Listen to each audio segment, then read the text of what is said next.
Honnavar police ಠಾಣೆಗೆ ಇವತ್ತು KRS ಪಕ್ಷದ ಸೈನಿಕರು ನಾವು ಬಂದಿದ್ದೀವಿ. ವಿಚಾರ ಏನು ಅಂತಂದರೆ, ಕಳೆದ ಬಾರಿ ಈಗ ನಿಮಗೂ ಹೇಳ್ತಾ ಇರೋದು, ನಿಮಗೇನೆ ಹೇಳ್ತಾ ಇರೋದು ಕೆಲವರಿಗೆ, ಮತ್ತು ಜನರಿಗೆ, ಲೈವನ್ನು ನೋಡ್ತಾ ಇರುವಂಥ ಜನರಿಗೆ ನಾವು ಹೇಳ್ತಾ ಇರೋದು ಏನಂತಂದರೆ, ಕಳೆದ ಬಾರಿ ಒಂದು ಹೆಚ್ಚು ಕಡಿಮೆ ಒಂದು 2 ವಾರ ಆಗಿರ್ಬೋದು, 2 ವಾರ 3 ವಾರದ ಹಿಂದೆ ಇರಲಿ ಎಕ್ಸಾಕ್ಟಾಗಿ ಹೇಳ್ಬೇಕಂತಿಲ್ಲ, ನಾವು ಇಲ್ಲಿ ಒಂದು ದೂರು ದಾಖಲು ಮಾಡೋದಕ್ಕೆ ಬಂದಿದ್ವಿ ಹೊನ್ನಾವರ ಠಾಣೆಗೆ. ಬಂದಾವಾಗ SHO ಇದ್ದರು. ಅದನ್ನು ಕಂಪ್ಲೇಂಟ್ ಕಾಪಿ ಕೊಟ್ಟವಾಗ ಅವರು PSI ಅವರು ಬರಲಿ ಅಂತ ಹೇಳಿದ್ರು. PSI ಅವರು ಬಂದಮೇಲೆ ಅವರು ಆಮೇಲೆ ನೀವು ನಾಳೆ ಬನ್ನಿ, ಇನ್ಸ್ಪೆಕ್ಟರ್ ಬರಲಿ ಅಂತಂದರು. ಆಮೇಲೆ ಯಾಕೆ ನೀವು ಈ ಥರ ಹೇಳ್ತಾ ಇದ್ದೀರಾ, ನೀವು ದೂರು ತೆಗೆದುಕೊಳ್ಬೋದಲ್ಲ ಅಂತ ಕೇಳಿದವಾಗ, ನೀವು ದೂರು ತೆಗೆದುಕೊಳ್ಳಿ, ಇಲ್ಲ ಅಂತಂದರೆ ನಮಗೆ ಹಿಂಬರ ಕೊಡಿ ಅಂತ ಹೇಳಿದವಾಗ ಅವರು ಹಿಂಬರನೂ ಕೊಡೋಕ್ಕಾಗೋದಿಲ್ಲ, ದೂರು ತೆಗೆದುಕೊಳ್ಳೋದಿಲ್ಲ ಅಂತ ಹೇಳಿದ್ರು. ಆ ಕಾರಣಕ್ಕಾಗಿ ನಾವು ಇವತ್ತು ಅವ್ರ ಹತ್ರನೇ ಕೇಳಬೇಕು, ನಾವು ದೂರು ತೆಗೆದುಕೊಳ್ಳೋದಕ್ಕೆ ಎಲ್ಲಿಗೆ ಹೋಗಬೇಕು, ಯಾರ ಹತ್ರ. ಈಗ PCR ಫೈಲ್ ಮಾಡಿ ಕೋರ್ಟಿಗೆ ಹೋಗಿ ಅಂತಂದು ಹೇಳಿದರು. ಅದು ಸುಮಾರು ರಾತ್ರಿ ಸಮಯ ಆಗಿರೋದ್ರಿಂದ ನಾವು ಮತ್ತಲ್ಲಿ ಅವ್ರ ಜೊತೆಗೆ ವಾದಕ್ಕೆ ಇಳಿದಿರಲಿಲ್ಲ. ಖಾಸಗಿ ವಕೀಲರಿಗೆ ಹಣ ಕೊಟ್ಟು ನಾವು PCR ಫೈಲ್ ಮಾಡೋದಿದ್ದರೆ ಇವತ್ತು ನಾವು ಪೊಲೀಸ್ ಸ್ಟೇಷನ್ಗೆ ಯಾಕೆ, ನಾವು ಪ್ರಾಥಮಿಕ ಹಂತದಲ್ಲಿ ಪೊಲೀಸ್ ಸ್ಟೇಷನ್ಗೆ ದೂರು ಕೊಟ್ಟರೆ ನಮ್ಮ ಪರ ನ್ಯಾಯ ಒದಗಿಸ್ಕೊಳ್ಬೋದು ಅನ್ನೋಂಥ ನಿಟ್ಟಿನಲ್ಲಿ ಇವತ್ತು ನಾವು ಸರ್ಕಾರದ ಮಟ್ಟದಲ್ಲಿ ಈ ಪ್ರಜಾಪ್ರಭುತ್ವ ವ್ಯವಸ್ಥೆಯಲ್ಲಿ ಪೊಲೀಸ್ ಇಲಾಖೆಯನ್ನು ಕಟ್ಕೊಂಡಿದ್ದೀವಿ. ಅಲ್ಲಿ ಬಂದಂಥ ಸಂದರ್ಭಗಳಲ್ಲಿ ಈ ರೀತಿ ಹೇಳಿದ್ರೆ ಎಲ್ಲಿ ಹೋಗಬೇಕು ನ್ಯಾಯ ಕೇಳೋದಕ್ಕೆ ಅಂತಲೂ ನಾವು ಇವತ್ತು ಲೈವ್ ಮುಖಾಂತರನೇ ಅವ್ರ ಜೊತೆ ಕೇಳಬೇಕಂತ ಬಂದಿದ್ದೀವಿ. ಹಾಗಾಗಿ ಈ ವಿಚಾರವನ್ನು ನಾನೀಗ ಮುಂದಕ್ಕೆ ಎಕ್ಸ್ಪ್ಲೈನ್ ಮಾಡ್ತೀನಿ. ಇಲ್ಲಿ 2 ಜನ ಸಿಬ್ಬಂದಿಗಳು ಇದ್ದಾರೆ, ಅವ್ರ ಹತ್ರ ನಾವು ಹೇಳ್ತೀವಿ. ಹಾಗಾಗಿ ಈಗ ಯಾರಾದರೂ ಬನ್ನಿ ಲೈವ್ ತಗೊಳ್ಳೋಗೋದಕ್ಕೆ. ಮೊಬೈಲ್ ಹಿಡಿ, ನೀವೆಲ್ಲ ಇರಿ, ನನ್ನ ಮೊಬೈಲ್ ಹಿಡಿಯೋದಕ್ಕೆ ಯಾರಾದರೂ ಬನ್ನಿ.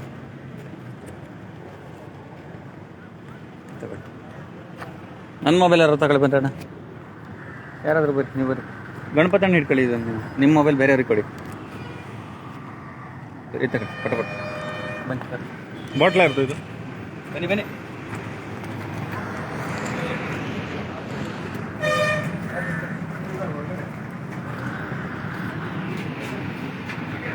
ಗಣೇಶ್ ಗಣೇಶ್ ಗಣೇಶ್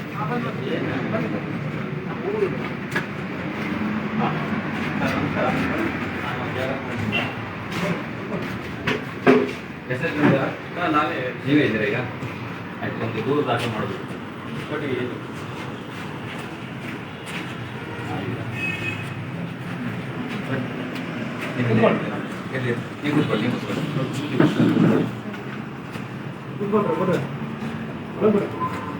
SI ಅವರು ಇದ್ದಾರಾ? ಆಮೇಲೆ ಇನ್ಸ್ಪೆಕ್ಟರ್ ಇದ್ದಾರಾ? ನೀವು ಅವ್ರಿಗೆ ಮಾತಾಡಿ, ಅವರ ದೂರ ಇದೆ, ವಿಷಯ ಹೇಳ್ತೀನಿ, ವಿಷಯ ಮಾತಾಡಿ. ಮೇಡಮ್ ನೀವು ಕೂತ್ಕೊಳ್ಳಿ.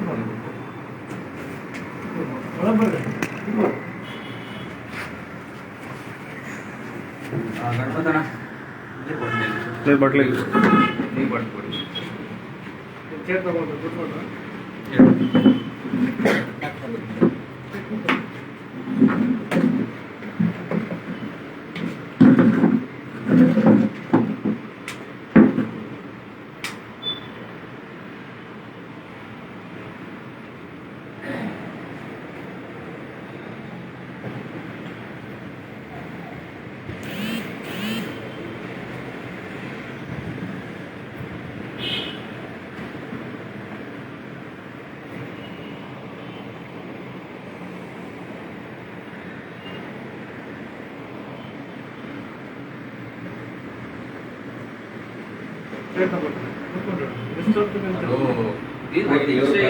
ಪೂರ್ತಿ ಸ್ಟಡಿ ಮಾಡಿ ಬಂದಿರೋದು. ನಾನು ಬೇಕಾದ್ರೆ ಶಾರ್ಟ್ ಆಗಿ ಹುಬ್ಬಳ್ಳಿಯಲ್ಲಿ ಹೋದ ವರ್ಷ ಡಿಸೆಂಬರ್ 24ಕ್ಕೆ ಬೇಗ ಹೋಗಿದ್ದಾರೆ ಅಂತ ಹೇಳ್ಕೊಂಡು ನಮಗೆ ಬೇರೆಯವ್ರು ಹೇಳ್ತಾರೆ. ಹುಬ್ಬಳ್ಳಿಯಲ್ಲಿ ಯಾರಿದ್ರು? ಹುಬ್ಬಳ್ಳಿಯಲ್ಲಿ ನಮ್ಮ ಅಕ್ಕನ ಮನೇಲಿದ್ದರು, ಡಿ.ಡಿ. ನೆಚ್ಚನ್ ಅವರಂತ ಮನೇಲಿದ್ದರು. ಡಿಸೆಂಬರ್ 24, 2022 ನಮಗೆ 10:45ಗೆ ಸ್ವರ್ಬದಿಂದ ಫೋನ್ ಬರ್ತದೆ. ನಮ್ಮ ದೊಡ್ಡಪ್ಪನ ಮೊಮ್ಮಗ ಅಥವಾ ನಮ್ಮ ಅಣ್ಣನ ಮಗ ಚಿಕ್ಕಪ್ಪ ಮತ್ತು ಅಜ್ಜಿಗೆ ಸ್ವಲ್ಪ ಸೀರಿಯಸ್ ಎಕ್ಸ್ಪರ್ಟ್ ಅಂತ ಏನೋ ಸುದ್ದಿ ಇದೆ, ನಮಗೆ ಕನ್ಫರ್ಮ್ ಮಾಡ್ಕೊಂಡು ಕೇಳಿ ಹೇಳಿ ಅಂತ ಹೇಳ್ತಾನೆ. ಇಲ್ಲ ಮತ್ತೆ ಅಜ್ಜಿ ಆರಾಮ ಇರಬೇಕು ಅಂತ ಹೇಳ್ತಾನೆ. ನಾನು ನಂತರ 10:30ಗೆ ಹುಬ್ಬಳ್ಳಿಗೆ ಅಕ್ಕಗೆ ಫೋನ್ ಮಾಡ್ತಾನೆ. ಅಕ್ಕ ಮತ್ತೊಬ್ಳು ಇದ್ದಾಳೆ, ಡಿ ಡಿ ಮೆಚ್ಚನ್ನವರ ಅಕ್ಕನ ಹೆಂಡತಿ ಹೆಸರು ಗೀತಾ ನಾಯ್ಕ ಅಂತ, ಅವ್ರ ತಂಗಿ ಗೀತೆ. ಅವಳಂತ ಕೇಳಿದಾಗ ಹೌದು ಅಂತ ಹೇಳ್ತಾಳೆ. ಮತ್ತೆ 9:15ಗೆ ತೀರೋಗಿದ್ದು ಅಂತ ಗೊತ್ತಾಗ್ತದೆ. ಯಾಕೆ ಹೇಳಿಲ್ಲ 9:15ಗೆ ತೀರೋದ್ರು? ಇಲ್ಲ ಅಷ್ಟೇ ಹೇಳ್ಕೊಂಡು ಫೋನ್ ಇಟ್ಟು ಬಿಡ್ತಾರೆ ಅವರು. ನಂತರ ಅವನು ಹೇಳ್ತಾನೆ ನನಗೆ 9:00 ಸುಮಾರು ಫೋನ್ ಬಂದಿತ್ತು ಅಂತ ಹೇಳ್ತಾನೆ. ಅದರ ನಂತರ ಒಟ್ಟು 3:30ಗೆ ಹಾಗೆ ಕಾರಲ್ಲಿ ಕರ್ಕೊಬರ್ತಾರೆ ಅವರು. ಅಲ್ಲ ಅಲ್ಲಿ ಇದ್ದವ್ರು ನಿಮ್ಮ ತಾಯಿನಾ? ತಾಯಿ ನಮ್ಮಮ್ಮ. ಎಷ್ಟು ಏಜ್ ಅವ್ರಿಗೆ? 80 ವರ್ಷ. 80 ವರ್ಷ. ಕಾರಲ್ಲಿ ಇವ್ರೇನಾ ಡಿ ಡಿ ಮೆಚ್ಚನ್ನವರು ಅವರೆಲ್ಲ? ಡಿ ಡಿ ಮೆಚ್ಚನ್ನ ನಮ್ಮ ಅಕ್ಕನ ಗಂಡ, ಗೀತಾ ಅವ್ರ ಗಂಡ ಭಾವ. ಹಾಂ ಹಾಂ. ಅವ್ರ ಮನೇಲಿ ಅಕ್ಕನ ಮನೇಲಿ ಇದ್ರು ಅವರು. ಅಕ್ಕನ ಮನೇಲಿ ಇತ್ತು. ಅಂದರೆ 3:30ಗೆ ಒಂದು ಪ್ರೈವೇಟ್ ಕಾರಲ್ಲಿ ಕರ್ಕೊಬರ್ತಾರೆ ಅವರು. ನಾವೇನು ಅಂದಾಜು ಮಾಡಿದ್ರು ಅವ್ರನ್ನೆಲ್ಲ ತರ್ಬೋದು ಅಂತ ಮಾಡಿದ್ರು. ಕರ್ಕೊಂಡ್ಬಂದು ನನಗೆ ಬೆಳಿಗ್ಗೆ ಎಲ್ಲ ಜನ ಎಲ್ಲ ಸೇರಿದ್ರು. ಶವ ಸಂಸ್ಕಾರ ಮಾಡುವಾಗ ಇದೊಂದು ಕಾಟನ್ ಇತ್ತು ಕಪಾಲ್ ಪತ್ರ.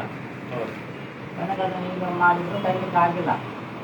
ಹಾಗೆ ಹೊಂಚ್ಕೊಂಡಿದ್ದೇನೆ ಅಂತ ತಿಳ್ಕೊಂಡು ರಕ್ತಕ್ಕೇನು ಹೊಂಚ್ಕೊಂಡಿದ್ದೇನೆ ಅಂತ ಹಾಗೆ ಬಿಟ್ಟು ನಾವು ನಂತರ ಕಟ್ಟಿಗೆಯಲ್ಲಿ ಇಟ್ಟು ಶವ ಸಂಸ್ಕಾರ ಮಾಡುವಾಗ ಎಲ್ಲವನ್ನು ತೆಗಿತಾರಲ್ಲ ಕ್ಲೀನಾಗಿ. ಹಾಗಾಗಿ ಕ್ಲೀನಾಗಿ ಕಾಟನ್ ತೆಗೆಯುವಾಗ ಅದು ಆಳವಾಗಿ ಹೊರಡ್ಕೊಂತು, ಇಷ್ಟು ಆಳವಾಗಿ ಹೊರಡ್ಕೊಂತು. ನಾನು ಒಂದು ಬಟಾಣಿ ಕಾಳಿನಷ್ಟು ಹೋಲಿತ್ತು ಅದರೊಳಗೆ. ನಮ್ಮ ಅಂದಾಜೇನು ಅಂದರೆ ನೀವು ಬಟಾಣಿ ಕಾಳಿನಷ್ಟು ಹೋಲಾಗಿದೆ, ಏನೋ ಚುಚ್ಚಿದೇನೋ ಏನೋ ಆಗಿದ್ದೇನೋ ಆ ಥರ ಕಲ್ಪನೆ ಬರಲಿಲ್ಲ ನಮಗೆ. ಏನೋ ಆಗಿರ್ಬೇಕು ಏನೋ ಅವ್ರು ಏನೋ ಹೇಳಿಲ್ಲ. ಎಲ್ಲ ಪೆಟ್ಟಾಗಿತ್ತು ಅವನಿಗೆ. ನಮ್ಮ ಒಂಚೂರು ಬೀಜ ಪೆಟ್ಟು ಮಾಡಿಕೊಂಡು ಆಮೇಲೆ ಒರ್ಸ್ಕೊಂಡ್ರು ಅಂತ ಹೇಳಿದರು ಅವರು. ಕೊನೆಗೆ ಇದೆಲ್ಲ ಆದಮೇಲೆ ನಾವು ಗೋಕರ್ಣಕ್ಕೆಲ್ಲ ಹೋದ್ರು. ಗೋಕರ್ಣಕ್ಕೆ ಬರಲಾಗಿತ್ತು. ಅಂತ್ಯಕ್ರಿಯೆ ಎಲ್ಲಿ ಮಾಡಿದ್ರಿ? ಅದಕ್ಕೆ ನಮ್ಮ ಮನೇಲಿ ಮನೆಯಲ್ಲೇ ಮಾಡಿದ್ರು. ಊರಲ್ಲಿ ನಮ್ಮದು ಅಣ್ಣವರ ದೂರ ಅಣ್ಣವರಕ್ಕೆ ಬಂದು ದೂರ ಮಾಡಿದರು, ಅಂತ್ಯಕ್ರಿಯೆ ಮಾಡಿದರು. ನಂತರ ಅವರೇ ಮತ್ತೆ ನಮ್ಮ ಜೊತೆ ಗೋಕರ್ಣಕ್ಕೆ ಬಂದಿದ್ರು. ಆದ್ರೆ ಮತ್ತೆ ಸಪ್ರೇಟ್ ಆಗಿ ಅವರೇ ಕೂಡ ಗೋಕರ್ಣಕ್ಕೆ ಮತ್ತೆ ಬಂದು ದಾಳಿ ಬಳಿ ಮಾಡ್ಕೊಂಡು ಹೋದರು. ಅದು ಕೂಡ ಅದರಲ್ಲಿ ವಿಷಯ ಮಾಡಿಲ್ಲ ನಾನು. ನಂತರ ಭಟ್ರು ಹೇಳಿದರು. ನಂತರ ನಮ್ಮದು ಕಾಲೇಜು ಅವ್ರದ್ದೇ ಮ್ಯಾನೇಜ್ಮೆಂಟ್ ಅದೇನೋ ನಡೀತಾ ಇತ್ತು. ನಾನು CBSE ಕಾಲೇಜ್ ಪ್ರಿನ್ಸಿಪಾಲ್. ನಾನು ಅವರು ಮ್ಯಾನೇಜ್ಮೆಂಟ್ ಅವರು ಡಿ ಡಿ ಮೆಚ್ಚನ್ನವರು ಅಧ್ಯಕ್ಷರವರು. ಅವ್ರೇನು ಮಾಡಿದ್ರು, ಈ ಬಾರಿ ಮೇನಲ್ಲಿ ಹೋರ್ಜರಿಯಾಗಿ ನಮ್ಮ ಕಾಲೇಜನ್ನು ಶಿಫ್ಟ್ ಮಾಡಿದರು. ಶಿಫ್ಟ್ ಮಾಡಲಿಕ್ಕೆ ಪ್ರಯತ್ನಪಟ್ಟರು. ನಾವೇನು ಮಾಡಿದ್ರೆ ಲೇಟ್ ಮಾಡ್ತೇವೆ, ತಡೆ ಹಾಕಿದ್ವಿ ಅಷ್ಟೇ. ಲೋಕಾಯುಕ್ತರಿಗೆಲ್ಲ ದುಡ್ಡು ಕೊಟ್ಟೆ, ಯೂನಿವರ್ಸಿಟಿಗೆಲ್ಲ ದುಡ್ಡು ಕೊಟ್ಟೆ. ನಂತರ ಅದೇನಾಯಿತು, ತಡೆ ಆಯಿತು. ತಡೆ ಆದರೂ ಕೂಡ ಫಸ್ಟ್ ಇಯರ್ ಅಡ್ಮಿಷನ್ ಆಗಿಲ್ಲ, ಸೆಕೆಂಡ್ ಇಯರ್ ಫೈನಲ್ ಇಯರ್ ಮಾತ್ರ ಮುಂದುವರಿತೋರಿತು. ಅದರ ನಂತರ ಅವರು ನಮ್ಮ ವಿರುದ್ಧ ಆದರು. ಮೊದಲಿಂದ ವಿರುದ್ಧ ಇದ್ದರು, ಅದರ ನಂತರ ಸಂಪೂರ್ಣ ವಿರುದ್ಧ ಆದರು. ಅವ್ರೇನು ಮಾಡಿದರು, ನಾನು ಡೆತ್ ಸರ್ಟಿಫಿಕೇಟ್ ಎಲ್ಲ ತರಲಿಕ್ಕೆ ಕೇಳಿದೆ. ಇಲ್ಲ ತರ್ತೀವಿ ಅಂದರು ಆರಂಭದಲ್ಲಿ, ಒಂದು 2-3 ತಿಂಗಳ. ನಂತರ ಡೆತ್ ಸರ್ಟಿಫಿಕೇಟ್ ಆಗೋದಿಲ್ಲ, ನಾವು ತರೋದಿಲ್ಲ, ಹಾಗೆ ಈಗ ತರ್ಬೋದೇನಂತ ತಿಳ್ಕೊಂಡೆ. ಕೊನೆ ಹಾಗೆ ಮಾತಿಗೆ ಗೊತ್ತಾಗ್ತಾ ಹೋಯ್ತು. ಒಬ್ರಿಗೊಬ್ರು ವಿಚಾರ ಮಾಡ್ತಾ ಹೋದ್ರು, ಯಾಕೆ ಇವ್ರು ಹೀಗೆ ಮಾಡ್ತಾರೆ. ಅಲ್ಲಿ ಕಾಲೇಜ್ ಕೂಡ ನಮ್ಮ ಕಾಲೇಜ್ ಕೂಡ ಶಿಫ್ಟ್ ಮಾಡಲಿದ್ದಾರೆ, ಶಿಫ್ಟ್ ಮಾಡಲಿಕ್ಕೆ ಇಷ್ಟಪಟ್ಟಿದ್ದಾರೆ. ಫೋರ್ಜರಿ ಮಾಡಿ ಕೇಸ್ ಆಗಿದೆ ಸರ್ ಇಲ್ಲೇ. ಕೊನೆಗೆ ಇಲ್ಲೂ ಕೂಡ ಆಮನ್ ಸರ್ಟಿಫಿಕೇಟ್ಗೂ ತಡೆ ಹಾಕ್ತಾ ಇದ್ದಾರೆ, ತೊಂದರೆ ಕೊಡ್ತಾ ಇದ್ದಾರೆ. ತಂದು ಕೊಡ್ಬೇಕಲ್ಲ ಅವ್ರು ಮಾಡಿದ್ದಿದ್ರೆ, ತಂದು ಕೊಡಿ ಅಂತ ಹೇಳಿದ್ರು. ಮಾಡಿಲ್ಲ ನಾವು ಅಂತಾನೆ ಹೇಳ್ತಾ ಬಂದರು ಅವರು. ನಂತರ ನಮ್ಗೆ ಡೌಟ್ ಬರ್ತಾ ಹೋಯ್ತು. ಕೊನೆಗೆಲ್ಲ ಶವ ಸಂಸ್ಕಾರ ಹೋದವರು ಹೇಳಿದ್ರು, ಅವತ್ತು ಹೋಗಿದ್ದಿತ್ತಲ್ಲ ಅಂತ ಹೇಳ್ಕೊಂಡು. ಕೊನೆಗೆ ನಾವು ಇವ್ರ ಹತ್ರ ಎಲ್ಲ ಹೀಗೆ ಮಾತಾಡುವಾಗ, ಇಲ್ಲ ಅವನ ಹತ್ರ ರೈಫಲ್ ಇದೆ ನಮ್ಮ ಮೇಚನ್ನವನ ಹತ್ರ.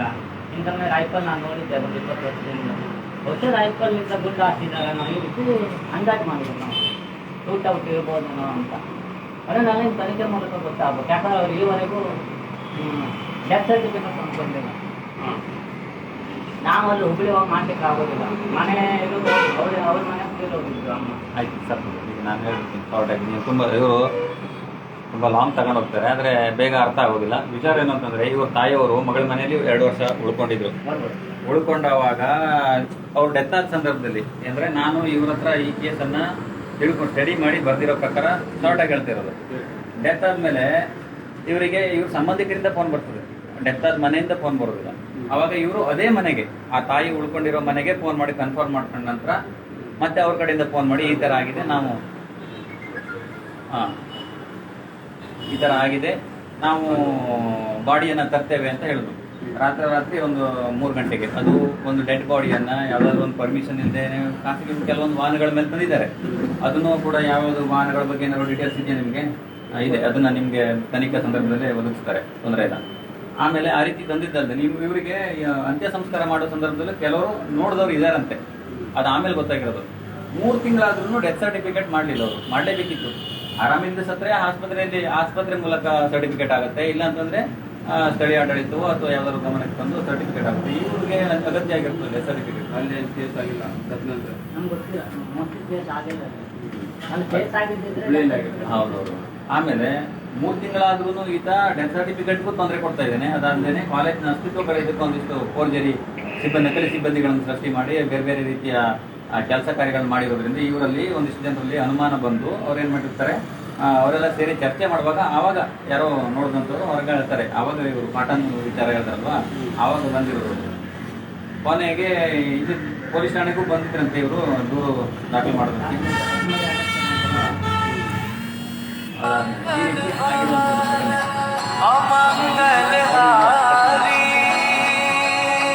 ಇರೋದು ಒಂದು ಕಾರಣ. ಅದಾದ್ಮೇಲೆ ಅನುಮಾನ ಬಂದಿರೋದು, ಎರಡೂ ಕೊಟ್ಟಿರೋ ಕಾರಣ ಮೊದಲೇ ನಾವೀಗ ಪೊಲೀಸ್ ಸ್ಟೇಷನ್ಗೆ ಬರ್ಬೇಕಲ್ವಾ, ಆ ಕಾರಣಕ್ಕಾಗಿ ಇದನ್ನ ದೂರು ದಾಖಲು ಮಾಡ್ಕೋಬೇಕಂತ ಕೇಳ್ಕೊತೀವಿ.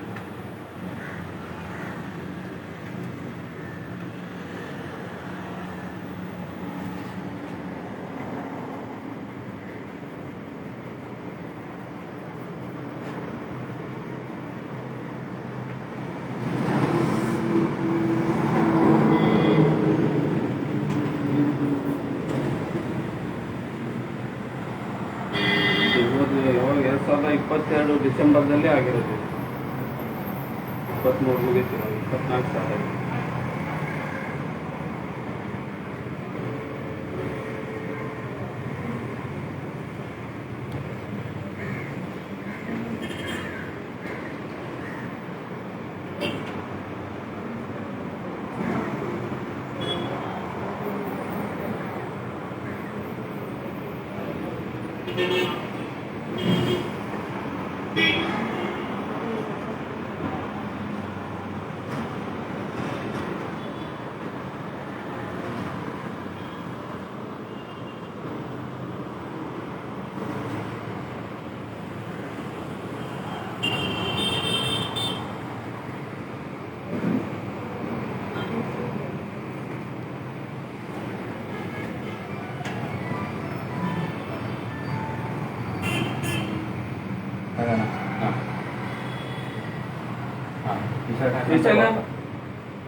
ಹೌದು, ಟಿ ಶರ್ಟ್ ಹಾಕೊಂಡು ಹಂಗೆ ಬರ್ಬೋದು ಬರೋದು.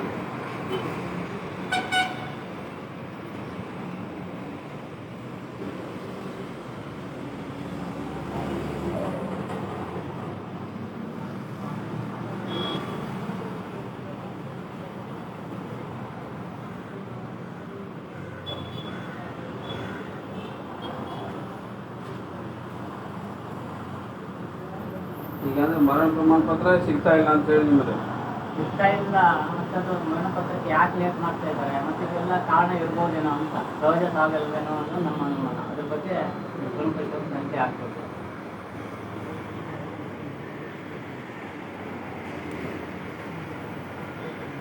ಅವ್ರ ಜವಾಬ್ದಾರಿ ಇತ್ತು ಮರಣ ಪತ್ರ.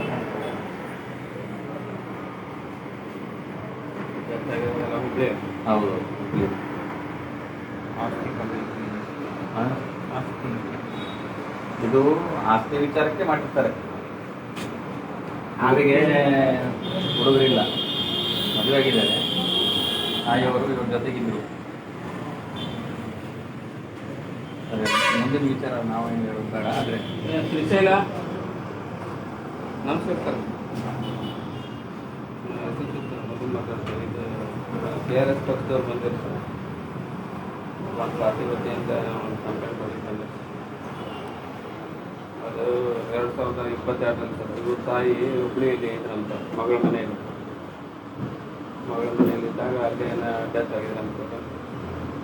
ಆ ನಂತರ ಇನ್ನೊಬ್ಬರು ಸಂಬಂಧಿಕರಿಂದ ಇವ್ರಿಗೆ ವಿಷಯ ತಿಳಿದಿತ್ತು ಸರ್. 2022 ಡಿಸೆಂಬರ್ 24 ಅವಾಗ ತಂದೆಲ್ಲ ದಫನ್ ಮಾಡಾಗಿದೆ ಸರ್. ಇಲ್ಲಿ ಅದಂಗಡಿ ಇತ್ತಂದ್ರೆ ಇಲ್ಲಿ ಬಾಡಿ ಎಲ್ಲ ಅಲ್ಲಿಂದ ಅವರು ಬಾಡಿನ ಹುಬ್ಳಿಯಿಂದ ತಂದು ಇಲ್ಲಿ ಅರಂಗಡಿ ಒಳಗೆ ದಫನ್ ಮಾಡಿದ್ದಾರೆ. ಆನಂತರ ಅವ್ರ ತಲೆಯಲ್ಲಿ ಏನೋ ಒಂದು ಹೋಲಿಟ್ಟು ಅದು ಅವಾಗ ನೋಡಿ ಯಾರೋ ಹಿಡಿದಾರೆ ತಲೆಯಲ್ಲಿ ಒಂದು ಹೋಲಿಟ್ಟು ನಂತರ ಇವರು ಮರಣ ಪ್ರಮಾಣ ಪತ್ರ ತೆಗೆದುಕೊಳ್ಳಿಕ್ಕೆ ಟ್ರೈ ಮಾಡಿದಾಗ್ತದೆ ಎಲ್ಲಿ ಅವರು ತೆಗೆದುಕೊಟ್ಟಿಲ್ಲ ಇವರು ತೆಗೆದಿಲ್ಲ ಅದಕ್ಕಾಗಿ ಅದು ಮರಣ ಪ್ರಮಾಣ ಪತ್ರ ಯಾಕೆ ಸಿಗ್ತಾ ಇಲ್ಲ ಅದು ಸಾವನ್ನಪ್ಪಿದೆ ಅಂತ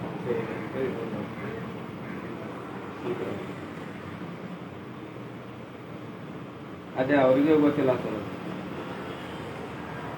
ಈಗ ಮಗಳ ಮನೆಯಲ್ಲೇ ಇದ್ದಿದ್ದಾರೆ ಹುಬ್ಳಿಯಲ್ಲಿ ಅಲ್ಲೇ ಡೆತ್ ಆಗಿದೆ ಸರ್ ಅವ್ರ ತಾಯಿ ಅಲ್ಲಿ ಕೊಟ್ಟಿದ್ದಾರೆ ನೀವು ಲೊಕೇಶನ್ ಮಗಳ ಮನೆಯಲ್ಲೇ ಸೇರ್ಕೊಂಡಿದ್ದಕ್ಕೆ ಅವರೇ ಕೊಟ್ಟಿಲ್ಲ ಅಂತ ಇವ್ರು ಹೇಳ್ತಾರೆ ಇವ ಅಕ್ಕನ ತಂಗಿ ನೀವು ಅಕ್ಕ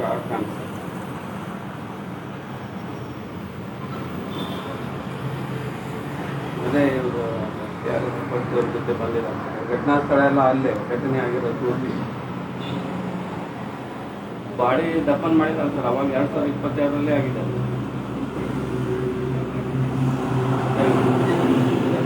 ಡಿಲೇ ಆಗಿದೆ ಬಾಡಿಗೆ ಯಾವುದೇ ಇಲ್ಲ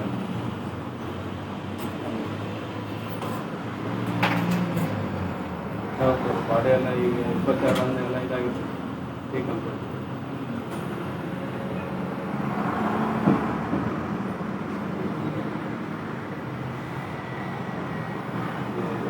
ಮಾತಾಡಿದ್ರೆ ಒಂದು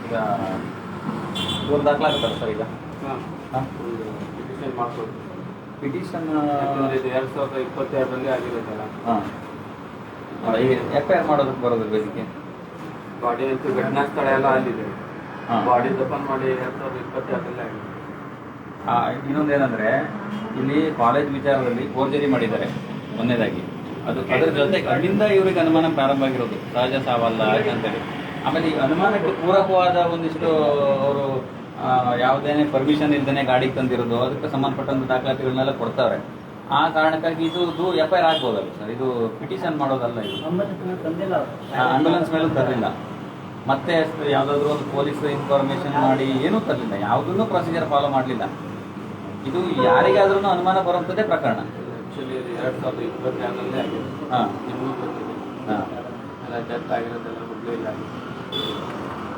ಅದು ನಿಮ್ಮ ಕಾಸು ಅಕ್ಕನೇ ಅಲ್ಲ ಅಕ್ಕನ ಮನೆಯಲ್ಲಿ ತುಂಬ ಸಾರಿ ಹೋಗಿದ್ದಾರಾ ಇರಲಿ ಹಾಗಾದರೆ ಒಂದು ಕೆಲಸ ಮಾಡೋ ಈಗ ಅದು ಆವಾಗ ಆಗಿರೋ ಪ್ರಕರಣ ಆಗಿರೋದ್ರಿಂದ ಅದನ್ನು FIR ಮಾಡೋದಕ್ಕೆ ಸಾಧ್ಯ ಇಲ್ಲ ಅಂತಂದರೆ ಅದನ್ನು FIR ಮಾಡೋದಕ್ಕೆ ಸಾಧ್ಯ ಇಲ್ಲ ಪಿಟಿಷನ್ ದಾಖಲೆ ಮಾಡ್ಬೋದು ಅಂತೇಳಿ ಆದ್ರೂ ನಮ್ಗೆ ಹಿಂಬರ ಜೊತೆಗೆ ಬೇಕು ಅದು ಪಿಟಿಷನ್ ದಾಖಲಾಗುತ್ತೆ FIR ಆದರೆ ಹಿಂಬರ ಬೇಡ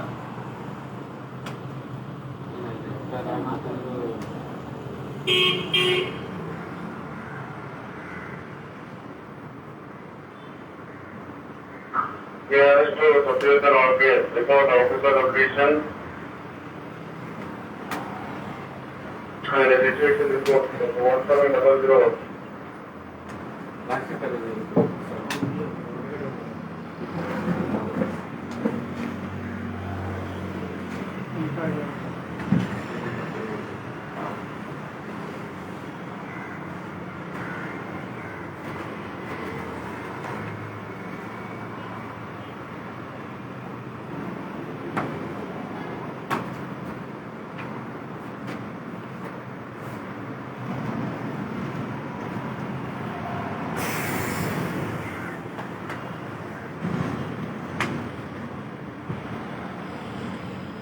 ಫಸ್ಟಿಂದೆಲ್ಲ ಇದರ ಮರಣ ಪ್ರಮಾಣ ಪತ್ರ ಬಂದಿರೋದಿಲ್ಲ ಅದ್ರ ಬಗ್ಗೆ ಮರಣ ಪ್ರಮಾಣ ಪತ್ರ ನೀವು ಬಂದಿದೆ ಮಾಡ್ತಿಲ್ಲ ಯಾಕೆ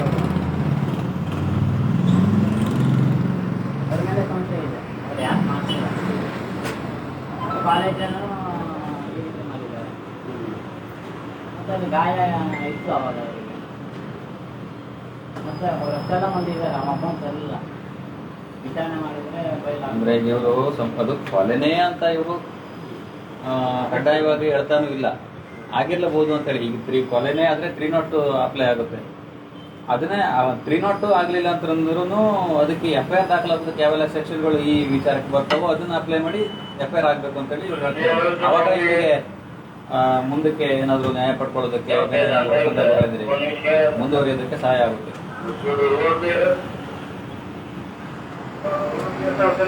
ನಮ್ಮ ಹೆಸರು ಹೊಳಿದ್ರು ಸರ್, 2 ವರ್ಷದ್ದು ಹೆಬಳೆ ಸರ್, ರಜೆ ಸರ್, ಇನ್ನು 6 ವರ್ಷದ್ದು ಹೆಬಳೆ ಸರ್. ನಂತರ ಕಾಲೇಜ್ ವಿಚಾರಕ್ಕೆ ಸಂಬಂಧಪಟ್ಟ ಬರ್ತಿದ್ರು.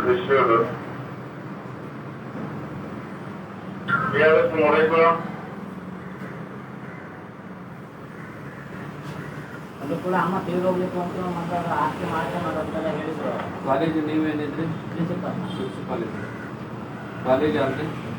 College management Hubballi. ಹೌದು, ಇವ್ರಿಗೆ ನಿಮ್ಮ ಅಕ್ಕನ ಮನೆಯವ್ರಿಗೆ ಮ್ಯಾನೇಜ್ಮೆಂಟ್ ಅಕ್ಕ ಗಂಡ ಮತ್ತೆ 4 ಮಂದಿ ಅಕ್ಕ ಅವ್ರಿಗೆ.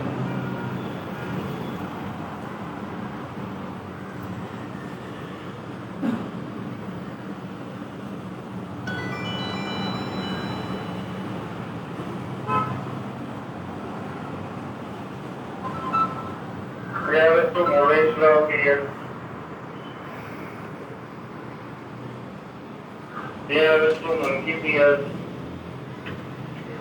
Possibility Bank. Financial Insurance.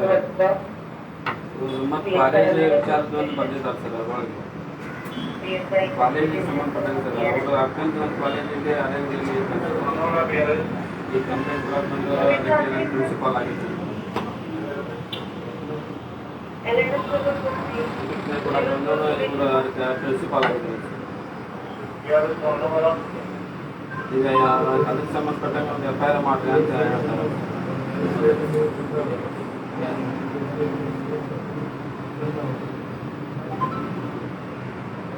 ಅದನ್ನೇ ಹೇಳ್ತಾ ಇದ್ದಾರೆ ಪಿಟಿಷನ್ ಲೆಕ್ಕದಲ್ಲಿ.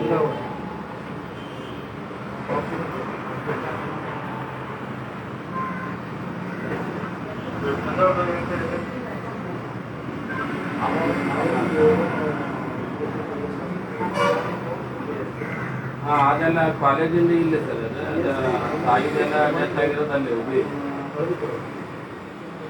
2022 ಆಗಿದೆ ಸರ್. ಬಾಡಿ ಅರೇಂಜಿಗೆ ಬಂದು ದಫನ್ ಮಾಡಿದ್ರು ಸರ್. ಎಲ್ಲ ಸೇರ್ಕೊಂಡ ಮಾಡಿದ್ದಾರೆ ಸರ್ ಅವರು. ಅವಾಗ ಇವ್ರಿಗೆ ಯಾವುದು ಡೌಟ್ ಇರಲಿಲ್ಲ ಅಂತ ತಲೆಯೊಳಗೆ ಆದ ಒಂದು ಹೋಲಿಕ್ಕೆ ಅಂತ ಹೇಳಿದ್ರು.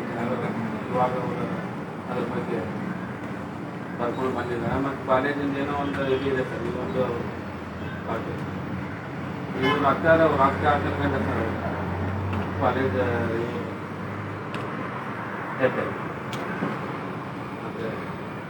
ಮತ್ತೆ ಅದು ಹುಬ್ಬಳ್ಳಿ ಒಳಗೆ ಇರ್ತಾರೆ ಕಾಲೇಜಲ್ಲಿ ಇಲ್ಲ. ಆಯ್ತು ಸರ್. ಹೌದು ಸರ್. ನಿಮ್ಮ ಅಕ್ಕ ಏನು ಕೆಲಸ ಮಾಡ್ತೀವಿ? ಮತ್ತೆ ಈಗ ಮೊದಲ ಸ್ಕೂಲ್ ಟೀಚರ್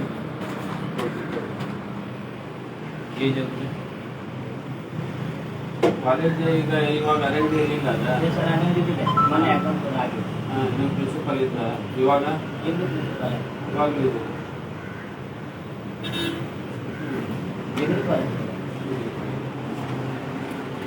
ಇದಕ್ಕೆ ಸಂಬಂಧಪಟ್ಟಂಗೆ ಒಂದು ಕೇಸ್ ದಾಖಲಾಗಿದೆ ಸರ್ ನಮ್ಮಲ್ಲಿ. ಹೌದೌದು ಸರ್. ನಾವು ಏರ್ಪಾಟ್ ಮಾಡಿದ್ದೇವೆ ಸರ್. ಅದೇ ನಮ್ಮ ಕಾಲೇಜಿಗೆ ಏನಿದೆ ಈಗ ಏನು ಸಮಸ್ಯೆ ಇದೆ ಕಾಲೇಜಲ್ಲಿ? ಕಾಲೇಜಲ್ಲಿ ಶಿಫ್ಟ್ ಮಾಡಲಿಕ್ಕೆ ಪ್ರಯತ್ನ ಪಟ್ಟಿದ್ದಾರೆ. ಅವ್ರೇನೋ ಶಿಫ್ಟ್ ಮಾಡಲಿಕ್ಕೆ ಪ್ರಯತ್ನ ಮಕ್ಕಳಿಗೆ ಶಿಫ್ಟ್ ಮಾಡಲಿಕ್ಕೆ ಪ್ರಯತ್ನ ಪಟ್ಟಿದ್ದಾರೆ. ಇವರ ಅಕ್ಕ ಮತ್ತು ಅದ್ರ ಜೊತೆಗೆ ನಕಲಿ ದಾಖಲೆಗಳನ್ನು ಸೃಷ್ಟಿ ಮಾಡಿದ್ದಾರೆ. ಫೋರ್ಜರಿ ಸಹಿ ಕೂಡ ಆಗಿದೆ. ನಕಲಿ ಸೃಷ್ಟಿ ಮಾಡಿ ಕೊಡ್ತಾರೆ ಇದು ಮಾಡ್ಕೊಂಡು ನಕಲಿ ಲೆಟರ್ಡು, ನಕಲಿ ಸೀಲು, ನಕಲಿ ಪ್ರಿನ್ಸಿಪಾಲ್ ಪ್ರಯತ್ನ ಮಾಡಿದ್ದಾರೆ. ತಾಯಿದು ಕಂಪ್ನಿ ಸೇರಿಸಿಲ್ಲ ಆನಂತರ ಕಾಲೇಜ್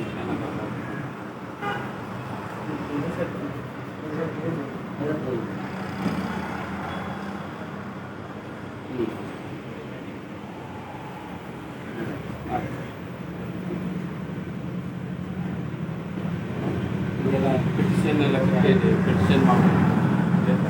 ಈಗ FIR ಮಾಡೋದಕ್ಕಾಗೋದಿಲ್ಲ ಇದನ್ನೆಲ್ಲ. ಎಲ್ಲ ವಿಷಯ ಪಿಟಿಷನ್ ಹಾಕಕ್ಕೆ ಇದೆ. ಪಿಟಿಷನ್ ಆದ್ರೆ ನಿಮ್ದು ಆಗಿದೆಯಲ್ಲ, ಆಗಿದೆಯಲ್ಲ ಪಿಟಿಷನ್ ಆಗಿಲ್ಲ, ಇದೆಲ್ಲ ಆಗಿಲ್ಲ. ಪಿಟಿಷನ್ ಯಾವುದು ಈ ವಿಷಯ ಹೋಗಿಲ್ಲ. ಪಿಟಿಷನ್ ಮಾಡಿಲ್ಲ. ಅಲ್ಲ, ಇದು FIR ಮಾಡೋದಕ್ಕೆ ಬರೋದಿಲ್ಲ ಸರ್. ಇದು ಈ ವಿಚಾರ ಅಲ್ಲ, ನೀವೆಲ್ಲ ಬರ್ಕೊಂಡು ಬಂದಿರೋ ವಿಷಯ ಎಲ್ಲ ಪಿಟಿಷನ್ ಮಾಡಿ ನಾವು ಎಲ್ಲ ಅವ್ರನ್ನ ಎನ್ಕ್ವೈರಿ ಮಾಡ್ತೀವಿ.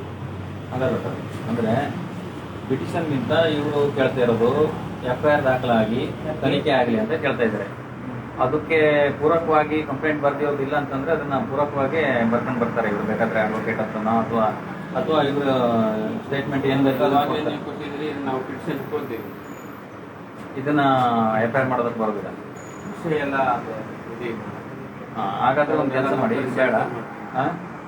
ಎನ್ಕ್ವೈರಿ ಮಾಡ್ಕೊಂಡು ಅಲ್ಲ, ನೀವು ಕೂಡ ಪ್ರೋಸೆಸ್ ಕೆಲಸ ಮಾಡಿರೋದ್ರಿಂದ ಅಲ್ಲ, ಈಗ ಫೋರ್ಜರಿ ಮಾಡಿದ್ರೆ ಸರ್ ಅದು FIR ಆಗುತ್ತಲ್ಲ. ಪುರಾವೆ ಇದೆ. ಯಾರು ಆಯರ್ ಆಫೀಸರ್ ಬೇಕು ಮಾತಾಡ್ಕೊಂಡು ಅಲ್ಲೇ ಕಾಲ್ ಮಾಡಿ, ನೀವೇ ಕಾಲ್ ಮಾಡಿ. ಹೈಯರ್ ಆಫೀಸರಿಗೆ ಮಾತಾಡಿ. ಇಲ್ಲ, ನೀವೇ ಕಾಲ್ ಮಾಡಿ. ಕೇಳ್ಕೊಂಡು ವಿಷಯ ಎಲ್ಲ ಪಿಟಿಷನ್ ಆಗಿದೆ, ಅದೆಲ್ಲ ಕೆಲಸ ಕೇಳ್ಕೊಂಡು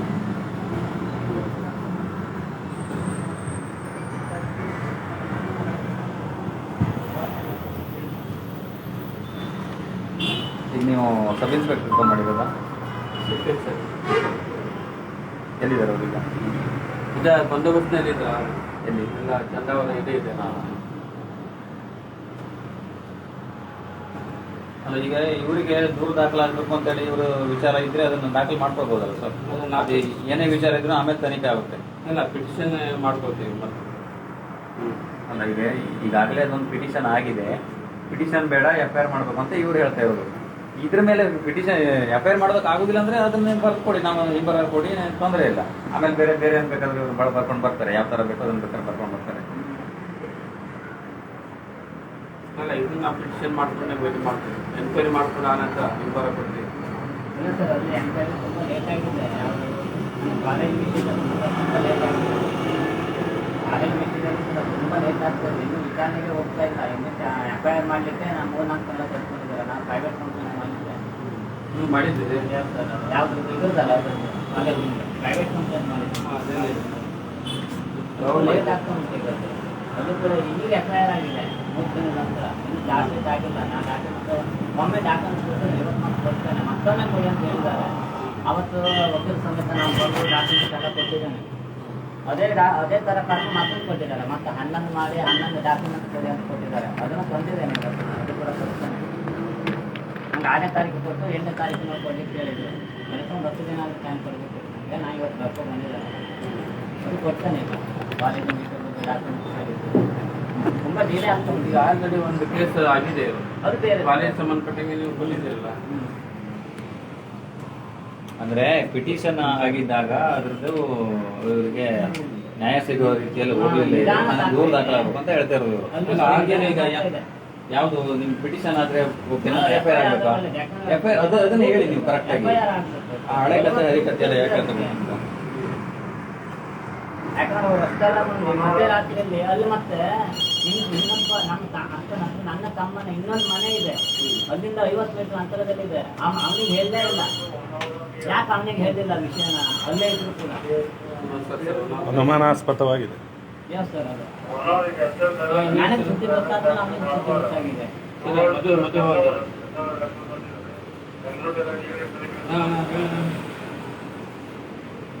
ಇಲ್ಲ, ಅವಾಗಲೇ ಇಲ್ಲ,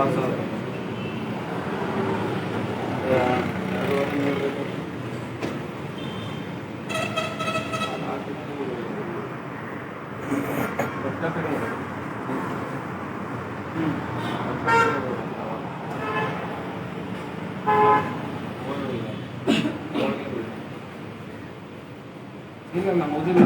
ಬಂದೋಬಸ್ತ್ 3 ದಿವಸ ಅದು.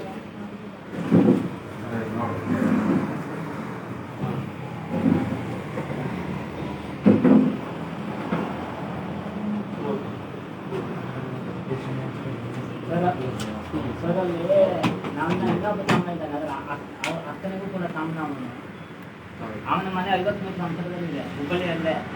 ಅವನಿಗೆ ಹೇಳಲೇ ಇಲ್ಲ ವಿಷಯ. ಅವನು ಅದೆಲ್ಲ 2022 ಅದೇ ದಿನ ಆಗಿತ್ತು. ಘಟನೆ ವಸ್ತು ಎಲ್ಲ 2022 ಇಪ್ಪತ್ತೆರಡು ಗಮನಕ್ಕೆ ಬಿಡೋದು ವಿಷಯ ತಿಳಿಸ್ತಾ ಇಲ್ಲ. ನನಗೆ ಗೊತ್ತಾದ್ಮೇಲೆ ಅವನಿಗೆ ಗೊತ್ತಾಗಿಲ್ಲ. ಅವ್ನು ಯಾರೋ ಅಪರಿಚಿತರು ಹೇಳಿದ್ದಾರೆ ನಿಮ್ಮ ಅಮ್ಮ ಹೀಗಾಗಿದೆ ಅಂತ. ಕೊನೆಗೆ ಅವನು ಮಕ್ಕಳೆಲ್ಲ ಅವರು ಗಲಾಟೆ ಮಾಡಿದ್ದಾರೆ, ಯಾಕೆ ನಮಗೆ ಹೇಳಲಿಲ್ಲ ಅಂತ ಹೇಳ್ಕೊಂಡು. ಅಂದರೆ ಅದು ಇಷ್ಟೆಲ್ಲ ಇರೋದ್ರಿಂದ ಏನೋ ಇದೆ, ಅದರಿಂದ ಏನೋ ಅನುಮಾನಾಸ್ಪದ ಅನುಮಾನ ಇದೆ ಅದರೊಳಗೆ.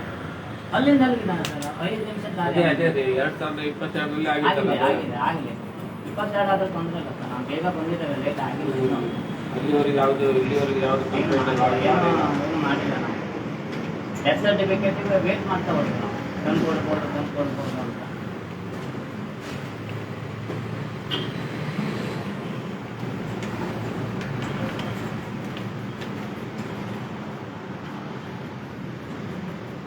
ವಿಷಯ ಎಲ್ಲ ಪಿಟಿಷನ್ ಇದೆ. ಆಯ್ತು, ನಮ್ಗೆ ನಿಮ್ಮ ಬರೋದು ಪಿಟಿಷನ್ ಹಾಕ್ಕೊಡ್ತೀವಿ. ಅಲ್ಲ ಇವ್ರು ದಾಖಲೆ ಮಾಡ್ಕೊಡೋದು ಬರೋದಿಲ್ಲ ಇದು ವಿಚಾರದ ಮೇಲೆ ಅಂತೇಳಿ ನಮ್ಗೆ ಹೆಂಗೆ ಬರೋ ಕೊಟ್ರಾಯ್ತು. ದೂರಲ್ಲ ವಿಷಯ ಸಬ್ಜೆಕ್ಟ್ ಹಂಗಿದೆ. ಸಬ್ಜೆಕ್ಟ್ ಯಾವ ಥರ ಬೇಕೋ ಅದನ್ನು ಹೇಳ್ತಾರೆ, ನೀವು ಅದನ್ನು ಬರೀಬೋದು, ತೊಂದರೆ ಇಲ್ಲ. ಅಂದರೆ ಅವ್ರಿಗೆ ಹೆಂಗೆ ತಿಳಿಯುತ್ತೋ ಅದು ಅದೇ ರೀತಿ ಬರೆದಿದ್ದಾರೆ ಅವರು. ಅದೇ ಅದ್ರ ಮೇಲೆ ನಾವು ಹೇಳ್ತಾರೆ. ಅಲ್ಲ ನಿಮ್ಮ ಹೆಸರಿಗೆ ಏನು ಅಂತಿಲ್ಲ ಈಗ ಆಯ್ತು, ಈಗ ಬರ್ದಿರೋದ್ರ ಮೇಲೆ FIR ಮಾಡೋದಕ್ಕೆ ಬರೋದಿಲ್ಲ ಅಂತಂದ್ರೆ ಅದ್ರ ಮೇಲೆ ನಮ್ಗೆ ಬರ ಕೊಡಿ, ತೊಂದರೆ ಇಲ್ಲ.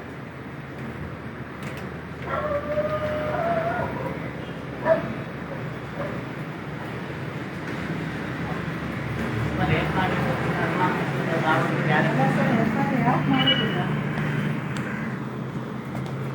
ವಿಷಯ ಅದಿದೆ 2022 2022 ಆದ್ರೆ ಈಗ FIR ಮಾಡಬಾರ್ದು ಅಂತ ಏನಾದ್ರು ಇಲ್ಲ ಮಾಡ್ಬೋದು. ಅದರ ವಿಷಯಕ್ಕೆ ಸಂಬಂಧಪಟ್ಟಂಗೆ ಮಾಡ್ಬೋದು. ಸಂಬಂಧಪಟ್ಟಂಗೆ ನಾವು ರೆಫರ್ ಮಾಡೋಣ ಅಂತ ಹೇಳಿ ರೆಫರ್ ಮಾಡಿ ಅದರ ವಿಷಯ ಕಾನ್ಫರೆನ್ಸ್ನಲ್ಲಿ FIR ಬೇಕಂತ ಹೇಳ್ತಾರೆ.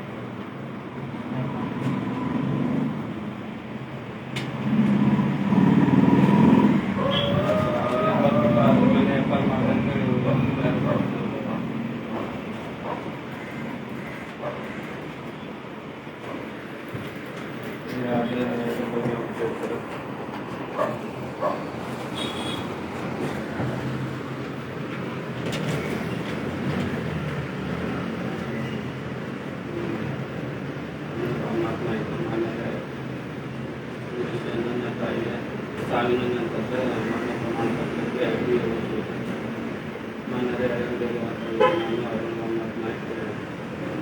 BSW ಕಾಲೇಜು ಅಲೆಂಬಿ ತಾಲೂಕಿನ ಟ್ರಾನ್ಸ್ಫರ್ ಆಗಿದೆ. ಒಂದು ವರ್ಷದಲ್ಲಿ ನನ್ನ ತಾಯಿ ನಮ್ಮ ಸಂಬಂಧಿಕರಾದ ನಿಧಿ ಮತ್ತು ಬಳಿ ಸಮಾನತೆಗಳಿದೆ. ಅವರಿಂದ ನನಗೆ ಬೇರೆ ಸಂಬಂಧಿಕರ ಕಡೆಯಿಂದ ವಿಷಯ ತಿಳಿದು ನಾನು ದೇವಪ್ಪ ಮತ್ತು ಅವರು ಕರೆ ಮಾಡಿದ್ದ ಆರಾಮಿನ ಜೊತೆಗೆ ಹೋದರೆ ಎಂದು ಹೇಳಿದರು. ನೀನು ನನ್ನ ಜಾಸ್ತಿಯಾಗಿ ತಾಯಿ ಬಗ್ಗೆ ಉನ್ನತಿ ಮಾಡಿ ಆರಾಮಾಗಿ ಇರೋದ್ರ ಬಗ್ಗೆ ನನಗೆ ತಿಳಿಸಿದ್ದು ಮಾಹಿತಿ ನಂತರ ತಾಯಿಯ ಶರೀರವನ್ನು ಪರೀಕ್ಷೆ ಅದೇ ದಿನಗಳಲ್ಲಿ ಸುಮಾರು 3 ವರ್ಷದಿಂದ ಸೇವಾಂಗವನ್ನು ತಂದರು. ತಂದ ಸಮಯದಲ್ಲಿ ಬಟ್ಟೆಯನ್ನು ಸರಿಯಾಗಿಟ್ಟು ತಲೆಗೆ ಒಂದು ಬಟ್ಟೆಯ ಸ್ಕಾರ್ಫ್ ಜೊತೆ ಇರುತ್ತದೆ. ವಿವಿಧ ಸಂಬಂಧಿಕರೆಲ್ಲರೂ ಕಾಳಜಿ ಕಾರಣದಿಂದ ಶರೀರವನ್ನು ನನ್ನ ಸ್ಥಿತಿಯಲ್ಲಿ ಕರೆಯುವವರೆಗೂ ಹಾಗೆ ಇರಲಾಗುತ್ತೆ. ನಂತರ ಸಂಬಂಧಿಕರು ಇವರ ನೆರವಿನೆಲ್ಲ ಸೇರಿದರೆ ಸಮಯಕ್ಕೆ ಆರಂಭವಾದ ಹಾಗೆ ನಂತರ ಸಂಬಂಧಿಕರ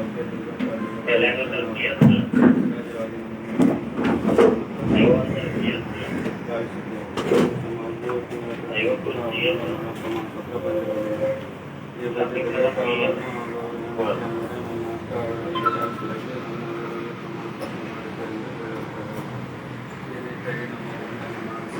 ಮಾಡಿಸೋದಕ್ಕೆ ಆಗಿರುವುದಿಲ್ಲ. ಮನೆ ಅಂದರೆ ನನ್ನ ತಾಯಿಯ ಮಗಳ ಮನೆ ಆಗಿದೆ. ವಿಚಾರಕ್ಕೆ ತಲುಪಿಸುವಂತೆ ಸಣ್ಣಪುಟ್ಟ ಮಾತಿಗೆ ಮಾತುಗಳನ್ನು ನಂತರದ ದಿನಗಳಲ್ಲಿ ನಮ್ಮ ಕಾಲೇಜಿಗೆ ಸಂಬಂಧಿಸಿದ ಆಡಳಿತ ಮಂಡಳಿ ಆತ ಆಗಿರುವುದರಿಂದ ಕಾಲೇಜಿನ ವಿಷಯದಲ್ಲಿ ಒಂದಿಷ್ಟು ಮಾಡಿರುತ್ತಾನೆ. ಎಲೆಕ್ಟ್ರಿಷಿಯನ್ ಕಾಲೇಜಿಗೆ ಸಂಬಂಧಿಸಿದ ಮತ್ತು ನಕಲಿ ದಾಖಲೆಗಳನ್ನು ಸೃಷ್ಟಿ ಮಾಡಿ ಮತ್ತು ನಕಲಿ ಸಿಬ್ಬಂದಿಗಳಿಗೆ ಸುಮಾರು ಅವರನ್ನು ಮಾಡುತ್ತಾನೆ. ಈ ಬಗ್ಗೆ ನಮ್ಮ ಮನೆಯಲ್ಲಿ ಹಾಗೂ ಸಂಬಂಧಿಕರಿಗೆ ವಿಚಾರವನ್ನು ತಿಳಿಸಲಾಗಿ ನಾವು ಪ್ರಮಾಣ ಪತ್ರ ನೀಡಲು ಕಾಲೇಜಿನ ವಿಚಾರಗಳಿಗೆ ಆತನಿಂದ ಅನೇಕ ರೀತಿಯ ಕಾನೂನು ಕತ್ತಲು ಮಾಡಿರುವುದರಿಂದ ಅನುಮಾನ ಮಾಡಿ ನಮ್ಮಲ್ಲಿ ಪ್ರಾರಂಭವಾಗಿ ಸಂಬಂಧಿಕರು ಮತ್ತು ಮನೆಯವರೆಲ್ಲರೂ ಸೇರಿ ಚರ್ಚೆ ಮಾಡಿಕೊಂಡಾಗ ಆಗ ತಾಯಿಯ ಸಮಸ್ಯೆ ತಾಯಿಯ ತಲೆಗೆ ಕಟ್ಟಿಕೊಂಡು ಗಾಯದ ರೀತಿ ಸಣ್ಣ ತೋಲಾಗಿರುವುದನ್ನು ನೋಡಿದ್ದೆವು. ಆಗ ನಮಗೆ ಅಂತ ಅನುಮಾನ ಸಮಯಗಳಿರದೆ ಸುಮ್ಮನಿದ್ದೇವೆ ಎಂದು ಚರ್ಚೆ ಆಗಿರುತ್ತದೆ. ನಂತರ ಸಂಬಂಧಿಸಿದಂತೆ ದಾಖಲೆಯನ್ನು ಸೃಷ್ಟಿ ಮಾಡಬೇಕಾದರೆ ನಾವು ಠಾಣೆಯಲ್ಲಿ ದೂರ ದಾಖಲೆ ಸಲ್ಲಿಸಿರುತ್ತದೆ. ಹಾಗೂ ಧಾರವಾಡ ವಿಶ್ವವಿದ್ಯಾಲಯಕ್ಕೂ ತನಿಖೆಗಾಗಿ ಮುಂದುವರೆದಿರುತ್ತದೆ. ಅಲ್ಲಿ ಮುದ್ದೆ ಸುಮಾರು ತಿಂಗಳು ಕಳೆದಿರುತ್ತದೆ. ಹೀಗಿರುವಾಗ ನಮಗೆ ಸಂಪೂರ್ಣವಾಗಿ ತಾಯಿಯ ಸಹಾಯದಿಂದ ಹಿಡಿದು ವಿಚಾರಕ್ಕೂ ದುರ್ಗಪ್ಪ ಎಂಬುದರಲ್ಲಿ ಆಸ್ತಿ ವಿಚಾರಕ್ಕಾಗಿ ಅನೇಕ ಕಾನೂನು ಬಾಹಿರ ಖರ್ಚುಗಳನ್ನು ಮಾಡಿರುವುದು ಕೆಲವು ಕಂಡು ಬಂದಿತ್ತು. ನನ್ನ ತಾಯಿ ವಿಚಾರದಲ್ಲೂ ಆಸ್ತಿ ಕೊನೆ ಮಾಡಿರುವುದಾಗಿ ಅನುಮಾನ ನೋಡಿರುತ್ತದೆ. ಆದ್ದರಿಂದ ಈ ವಿಚಾರವಾಗಿ ಸೂಕ್ತ ತನಿಖೆ ಮೂಲಕ ಕಾನೂನು ಕ್ರಮವಾಗಿ ತಮ್ಮಲ್ಲಿ ವಿನಂತಿ ಮಾಡಿಕೊಳ್ಳುತ್ತಿದ್ದೇನೆ. ನನ್ನ ತಾಯಿ ಸಂಬಂಧಿಕರಾದ ದುರ್ಗಪ್ಪ ಮತ್ತು ಮುಚ್ಚನ್ನು ಗೀತಾ ಮತ್ತು ಸಿದ್ದನಾಯಕನನ್ನು ಪಾಟೀಲ್, ಮುತ್ತಾಯನ ಪಾಟೀಲ್, ಮುತ್ತನಾಯನ ಪಾಟೀಲ್, ವಿಷ್ಣುಕಾಂತನವರು ಖಾಸಗಿ ವಾಹನ ಇರುತ್ತದೆ. ಇವರೆಲ್ಲರ ಮೇಲೆ ಅನುಮಾನ ಕೂಡಿಬಂದಿರುತ್ತದೆ. ಆದ್ದರಿಂದ ಈ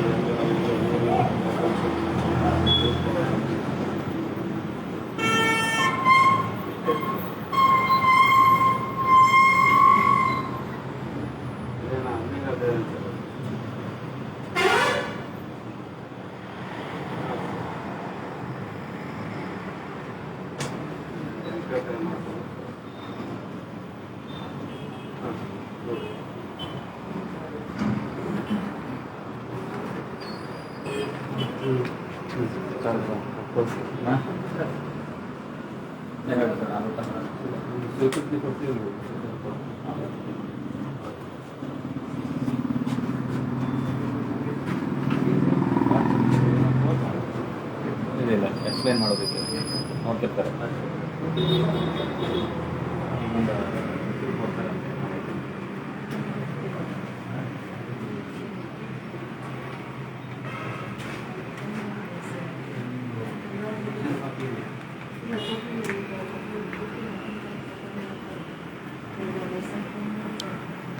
ಈಗ ಮಾಡಿದೆ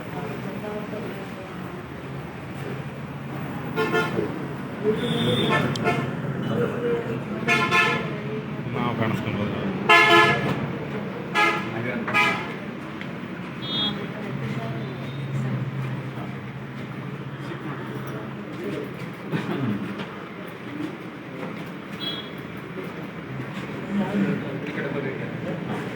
ಓಕೆ, ಈಗ ನಾವು ಕೆಲಸ ಮಾಡುವ ಅದನ್ನು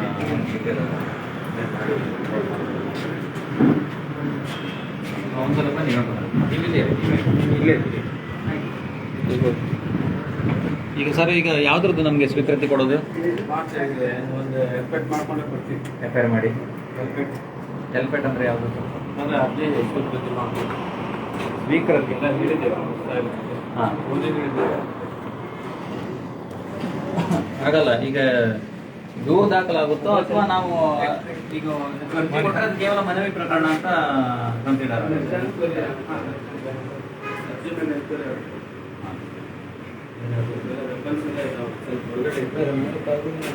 ಅಂದರೆ ಈಗ FIR ಆಗೋದು NCR ಮಾಡ್ತೀರಾ?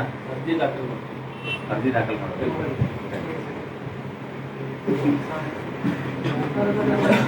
ಅಂದರೆ ನೀವು ಪ್ರಾಥಮಿಕ ತನಿಖೆ ಏನಾದರೂ ಇದ್ರೆ ಅದನ್ನು ಮಾಡಿ ಆಮೇಲೆ ಅಗತ್ಯ ಇದ್ರೆ FIR ದಾಖಲು ಮಾಡ್ಕೊಳ್ತೀರಾ ಅಂತ ಆಗಲ್ವ ಸರ್ ಅದು?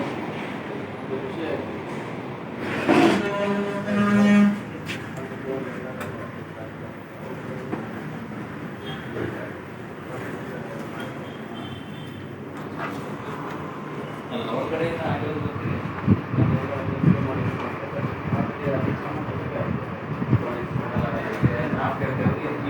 ಇರೋದು FIR ದಾಖಲೆ ಮಾಡಿ ನ್ಯಾಯ ಕೊಡ್ಬೇಕು ಅಂತ ಅವ್ರು ತಿಳಿದ್ರು. ನಾವು ಕೇಳೋದು ಅಷ್ಟೇ.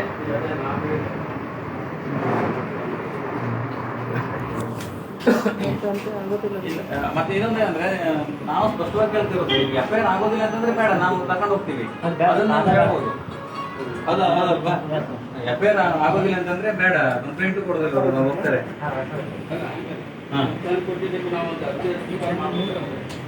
ಅರ್ಜಿ ಸ್ವೀಕಾರ ಅಂದ್ರೆ ಈಗ ಅರ್ಜಿ ಸ್ವೀಕಾರ ಅಲ್ಲ, ನಮ್ಗೆ ಅರ್ಥ ಆಯ್ತು ಸರ್. ಯಾವ್ದಾದ್ರು ಒಂದು ಮೊಬೈಲ್ ಕೊಡಿ, ನಾನು ಫೋನ್ ಮಾಡ್ತೀನಿ. ಹಾಂ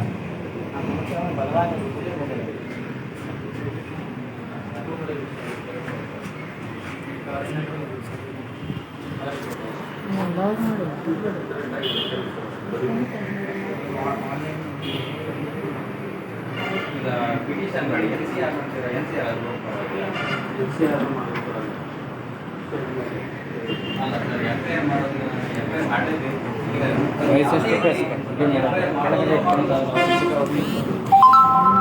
ಫೋನ್ ಮಾಡ್ಕೊಡ್ತೀರಾ? ನನ್ನ ಮೊಬೈಲಿಂದ ನಾವು ನಮ್ಮ ಪಕ್ಷದ ಕೆಲವೊಂದು ಪ್ರೊಸೀಜರನ್ನು ಕಂಟಿನ್ಯೂ ಮಾಡಿದ್ರೆ ಮಾತ್ರ ನಾಳೆ ನಮ್ಗೆ ನಾನೇ ನಿಮ್ಮೊಂದು ಹೌದು, ಅದು ಅವ್ರಿಗೆ ಬಿಟ್ಟಿದ್ದು. ಆಗೋದಿಲ್ಲ ಅಂತ ಹೋಗ್ತೀವಿ. ನೀವು ನಿಮಗೆ ಪಿಟಿಷನ್ ಆದ್ರೆ ಏನ್ ಹೇಳ್ತೀರಾ ಸರ್? ನೀವು ಪಿಟಿಷನ್ ಆದ್ರೆ ನಿಮ್ದೇನಿದೆ? ಹೋಗ್ತಾರೆ ಮಾಡಿದಾನೆ ಇಲ್ಲಿ ಏನು ಆಂಬುಲೆನ್ಸ್ನಾಗೆ ಶವವನ್ನು ತಂದಿಲ್ಲ, ಪ್ರೈವೇಟ್ ಕಾರಲ್ಲಿ ತಂದಿದ್ದಾನೆ, ಹೊತ್ತು ಮುಚ್ಚಿ ರಾತ್ರಿ ತಂದಿದ್ದಾನೆ, ಪಕ್ಕದ ತಮ್ಮ ಇದ್ದಾನೆ, ತಮ್ಮನೇ ಕೂಡ ವಿಷಯ ತಿಳಿಸಿಲ್ಲ. ಅದೇನಿದ್ರು ತನಿಖೆ ಆಗ್ಲಿ. 100 FIR ಮಾಡೋದಿದೆ. ನಾನು ಕೂಡ ಅರ್ಧ ಕೊಟ್ಟಿದ್ದೇನೆ ಸರ್. ಯಾರದಕ್ಕೆ FIR ಮಾಡ್ತಾರೆ?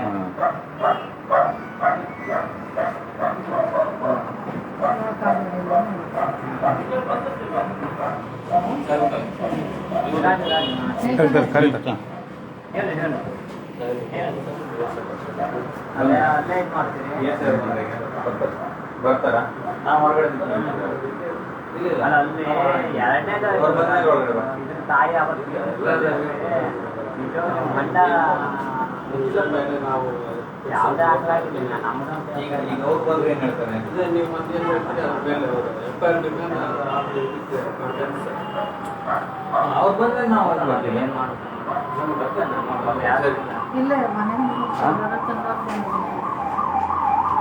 ಈಗ ಈಗ ಬರ್ತಾ ಇರೋದವ್ರು ಯಾರು ಹೆಸರೇನು ಇನ್ಫಾರ್ಮ್ ಮಾಡಿದ್ರು ಅವ್ರಿಗೆ? ನಾನು 2 ತಿಂಗಳ ಮೊನ್ನೆ ಕಂಪ್ಲೇಂಟ್ ಕೊಟ್ಟಿದ್ದೆ. ನಮ್ಮ ಮನೇಲಿ ಬಾಡಿಗೆ ಇಲ್ಲ, ಕೂಸಿಗಾಗ ಅಂತ ಹುಷಾರು ಗೊತ್ತಿದೆ ಅವಳಿಗೆ ಮತ್ತೊಂದು ಸಲ ಬಂದದ್ದು ನಾನು 2 ತಿಂಗಳಿಂದ ಸ್ಟೇಷನ್ ಬರ್ತೀನಿ ಹೋಗ್ತೀನಿ. PSI ಅವರು ಹೇಳಿದ್ರು, ಅವರು ಈಗ ಫೋನ್ ಮಾಡಿದ್ರು, ಸಿಗ್ತಾ ಇಲ್ಲ. ನಾನು ಬಾಡಿಗೆ ಮನೇಲಿ ಬರ್ತಾ ಇಲ್ಲ. ಅವರು 3 ವರ್ಷದಿಂದ ಬಾಡಿಗೆ ಇಷ್ಟು ತ್ರಾಸ ಎಲ್ಲ ಹೇಳಾಯ್ತು. ಒಂದು ಹೇಳಿ ಕಂಪ್ಲೇಂಟ್ ಕೊಟ್ಟಿದ್ರೆ ಅವ್ರು ಕಂಪ್ಲೇಂಟ್ ಬರ್ತಿದ್ರು, ಆದ್ರೆ ಇನ್ಫಾರ್ಮ್ ಕೊಟ್ಟಿಲ್ಲ. ನಾವು ಇನ್ಕ್ವೈರಿ ಮಾಡ್ತೀವಿ ಅಂತ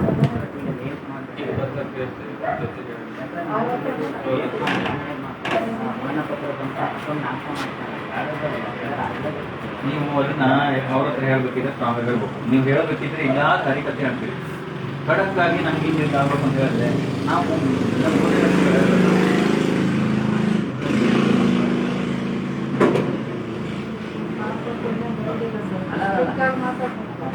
ನಮಗೆ ನ್ಯಾಯ ಬೇಕಾದ್ರೆ ನಾವೇ ಮುಂದೋಗ್ತೀವಿ.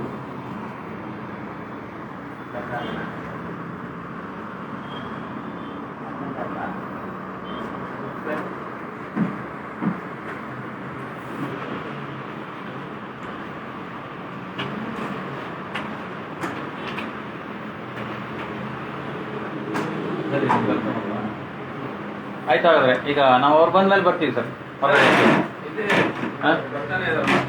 ಅಲ್ಲ ಇಲ್ಲಿ ಹೊರಗಡೆ ನಾವಿಲ್ಲಿ ಹೊರಗಡೆ ಕಾಂಪೌಂಡ್ ಅಲ್ಲೇ ಅಲ್ಲ ಇವ್ರು ಕುತ್ಕೊಂಡಿಲ್ಲ ಸರ್. ಇವ್ರು ಇರಲಿ. ಅಲ್ಲ ಇವರು ಹೊರಗಡೆನೆ ಬರ್ಲಿ, ಅವ್ರು ಬಂದ್ಮೇಲೆ ಎಲ್ಲಿ ಎದುರುಗಡೆಗೆ ಇರ್ತೀವಿ, ಎಲ್ಲಿ ಹೋಗಲ್ಲ. ಮತ್ತೆ ಸುಮ್ಮನೆ ಯಾವ್ದು ಹೇಳ್ಕೊಂತ ಹೋಗ್ಬಾರ್ದು, ಯಾಕಂದ್ರೆ ನಾವು ರೆಡಿ ಇದ್ದೇವಲ್ಲ. ಇಲ್ಲ ನಾವು ಇಲ್ಲಿ ಏನು ನಡೀತಾ ಇದೆಯೋ ನಮಗೂ ಕರೆಕ್ಟಾಗಿ ಅಪ್ಡೇಟ್ ಆಗಬೇಕು, ಇಲ್ಲಾಂದ್ರೆ ನಮಗೆ ನಾಳೆ ಸಮಸ್ಯೆ ಆಗುತ್ತೆ. ಇದು ನೀವು ಅನ್ಕೊಂಡಿರ್ಬೋದು ಲೈವ್ ಎಲ್ಲ ತಗೊಂಡು ಬಂದಿರೋದು ನಿಮ್ಗೆ ಏನೋ ಒಂದು ಬೇಜಾರು ಮಾಡೋದಕ್ಕೋ ಅಥವಾ ಬೇರೆ ಕ್ರಿಯೇಟ್ ಮಾಡೋದಕ್ಕೋ ಆ ಥರ ಇಲ್ಲ. ಇದು ನಮ್ಮ ಸೇಫ್ಟಿಗೆ ಮಾಡ್ಕೊಂಡಿರೋದು. ಹಾಗಾಗಿ ನಮ್ಮ ಸೇಫ್ಟಿಗೆ ಬೇಕು. ನಾಳೆ ಏನಕ್ಕಾದ್ರೂ ಇದು ಅಗತ್ಯ. ಈ ಕೇವಲ ವಿಡಿಯೋ ರೆಕಾರ್ಡಿಂಗ್ ಮಾಡ್ತಾ ಇಲ್ಲ, ಇದು ಲೈವ್ ಇರೋದು. ಹಾಗಾಗಿ ನಾವು ಕರೆಕ್ಟಾಗಿ ಹೇಳಲಿಲ್ಲ ಅಂತಂದ್ರೆ ಮತ್ತೆ ಪದೇ ಪದೇ ಅಲ್ಲಿ ಒಳಗೋಗಿ ಮಾತಾಡ್ತಿರೋದು ಅಂತಂದ್ರೆ ಸರಿ ಆಗುದಿಲ್ಲ. ಬನ್ನಿ ನಾವು ಕರೆಕ್ಟಾಗಿ ಮಾತಾಡಿ. ಸರ್ ಹೇಳಿ, ಇಲ್ಲೇ ಇರುವ, ಎಲ್ಲೋ ಬಂದು ಸ್ಟೇಟ್ ಕಮಿಟಿಯಿಂದನೂ ಗಮನಿಸ್ತಾ ಇರ್ತಾರೆ. ಬಂದ್ರಲ್ಲೇ ಇರುವ. ಇವತ್ತೆಲ್ಲ ಬಂದೋಬಸ್ತ್ ಇರೋದಕ್ಕೆ ಅವರು ಹೊರಗಡೆ ಇದ್ದಾರೆ, ಇಲ್ಲಾಂದ್ರೆ ಎಲ್ಲ ಇಲ್ಲೇ ಸಿಗ್ತಿದೆ.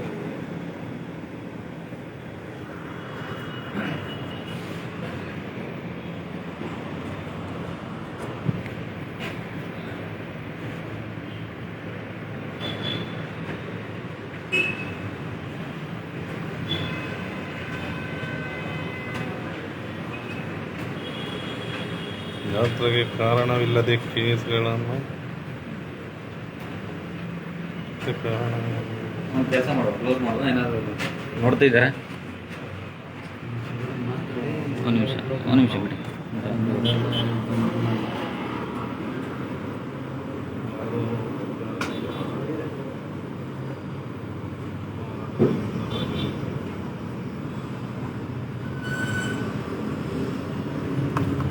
ಸರಿ, ನಾನು ಮಾತಾಡ್ತೀನಿ ಒಂದು ಸ್ವಲ್ಪ. ಇಲ್ಲೇ ನಿಂತ್ಕೊಳ್ಳೋ, ಬನ್ನಿ. ಹೊರಗಡೆ ಫುಲ್ ಹೊರಗಡೆ ಹೋಗೋದು ಬೇಡ, ಬನ್ನಿ.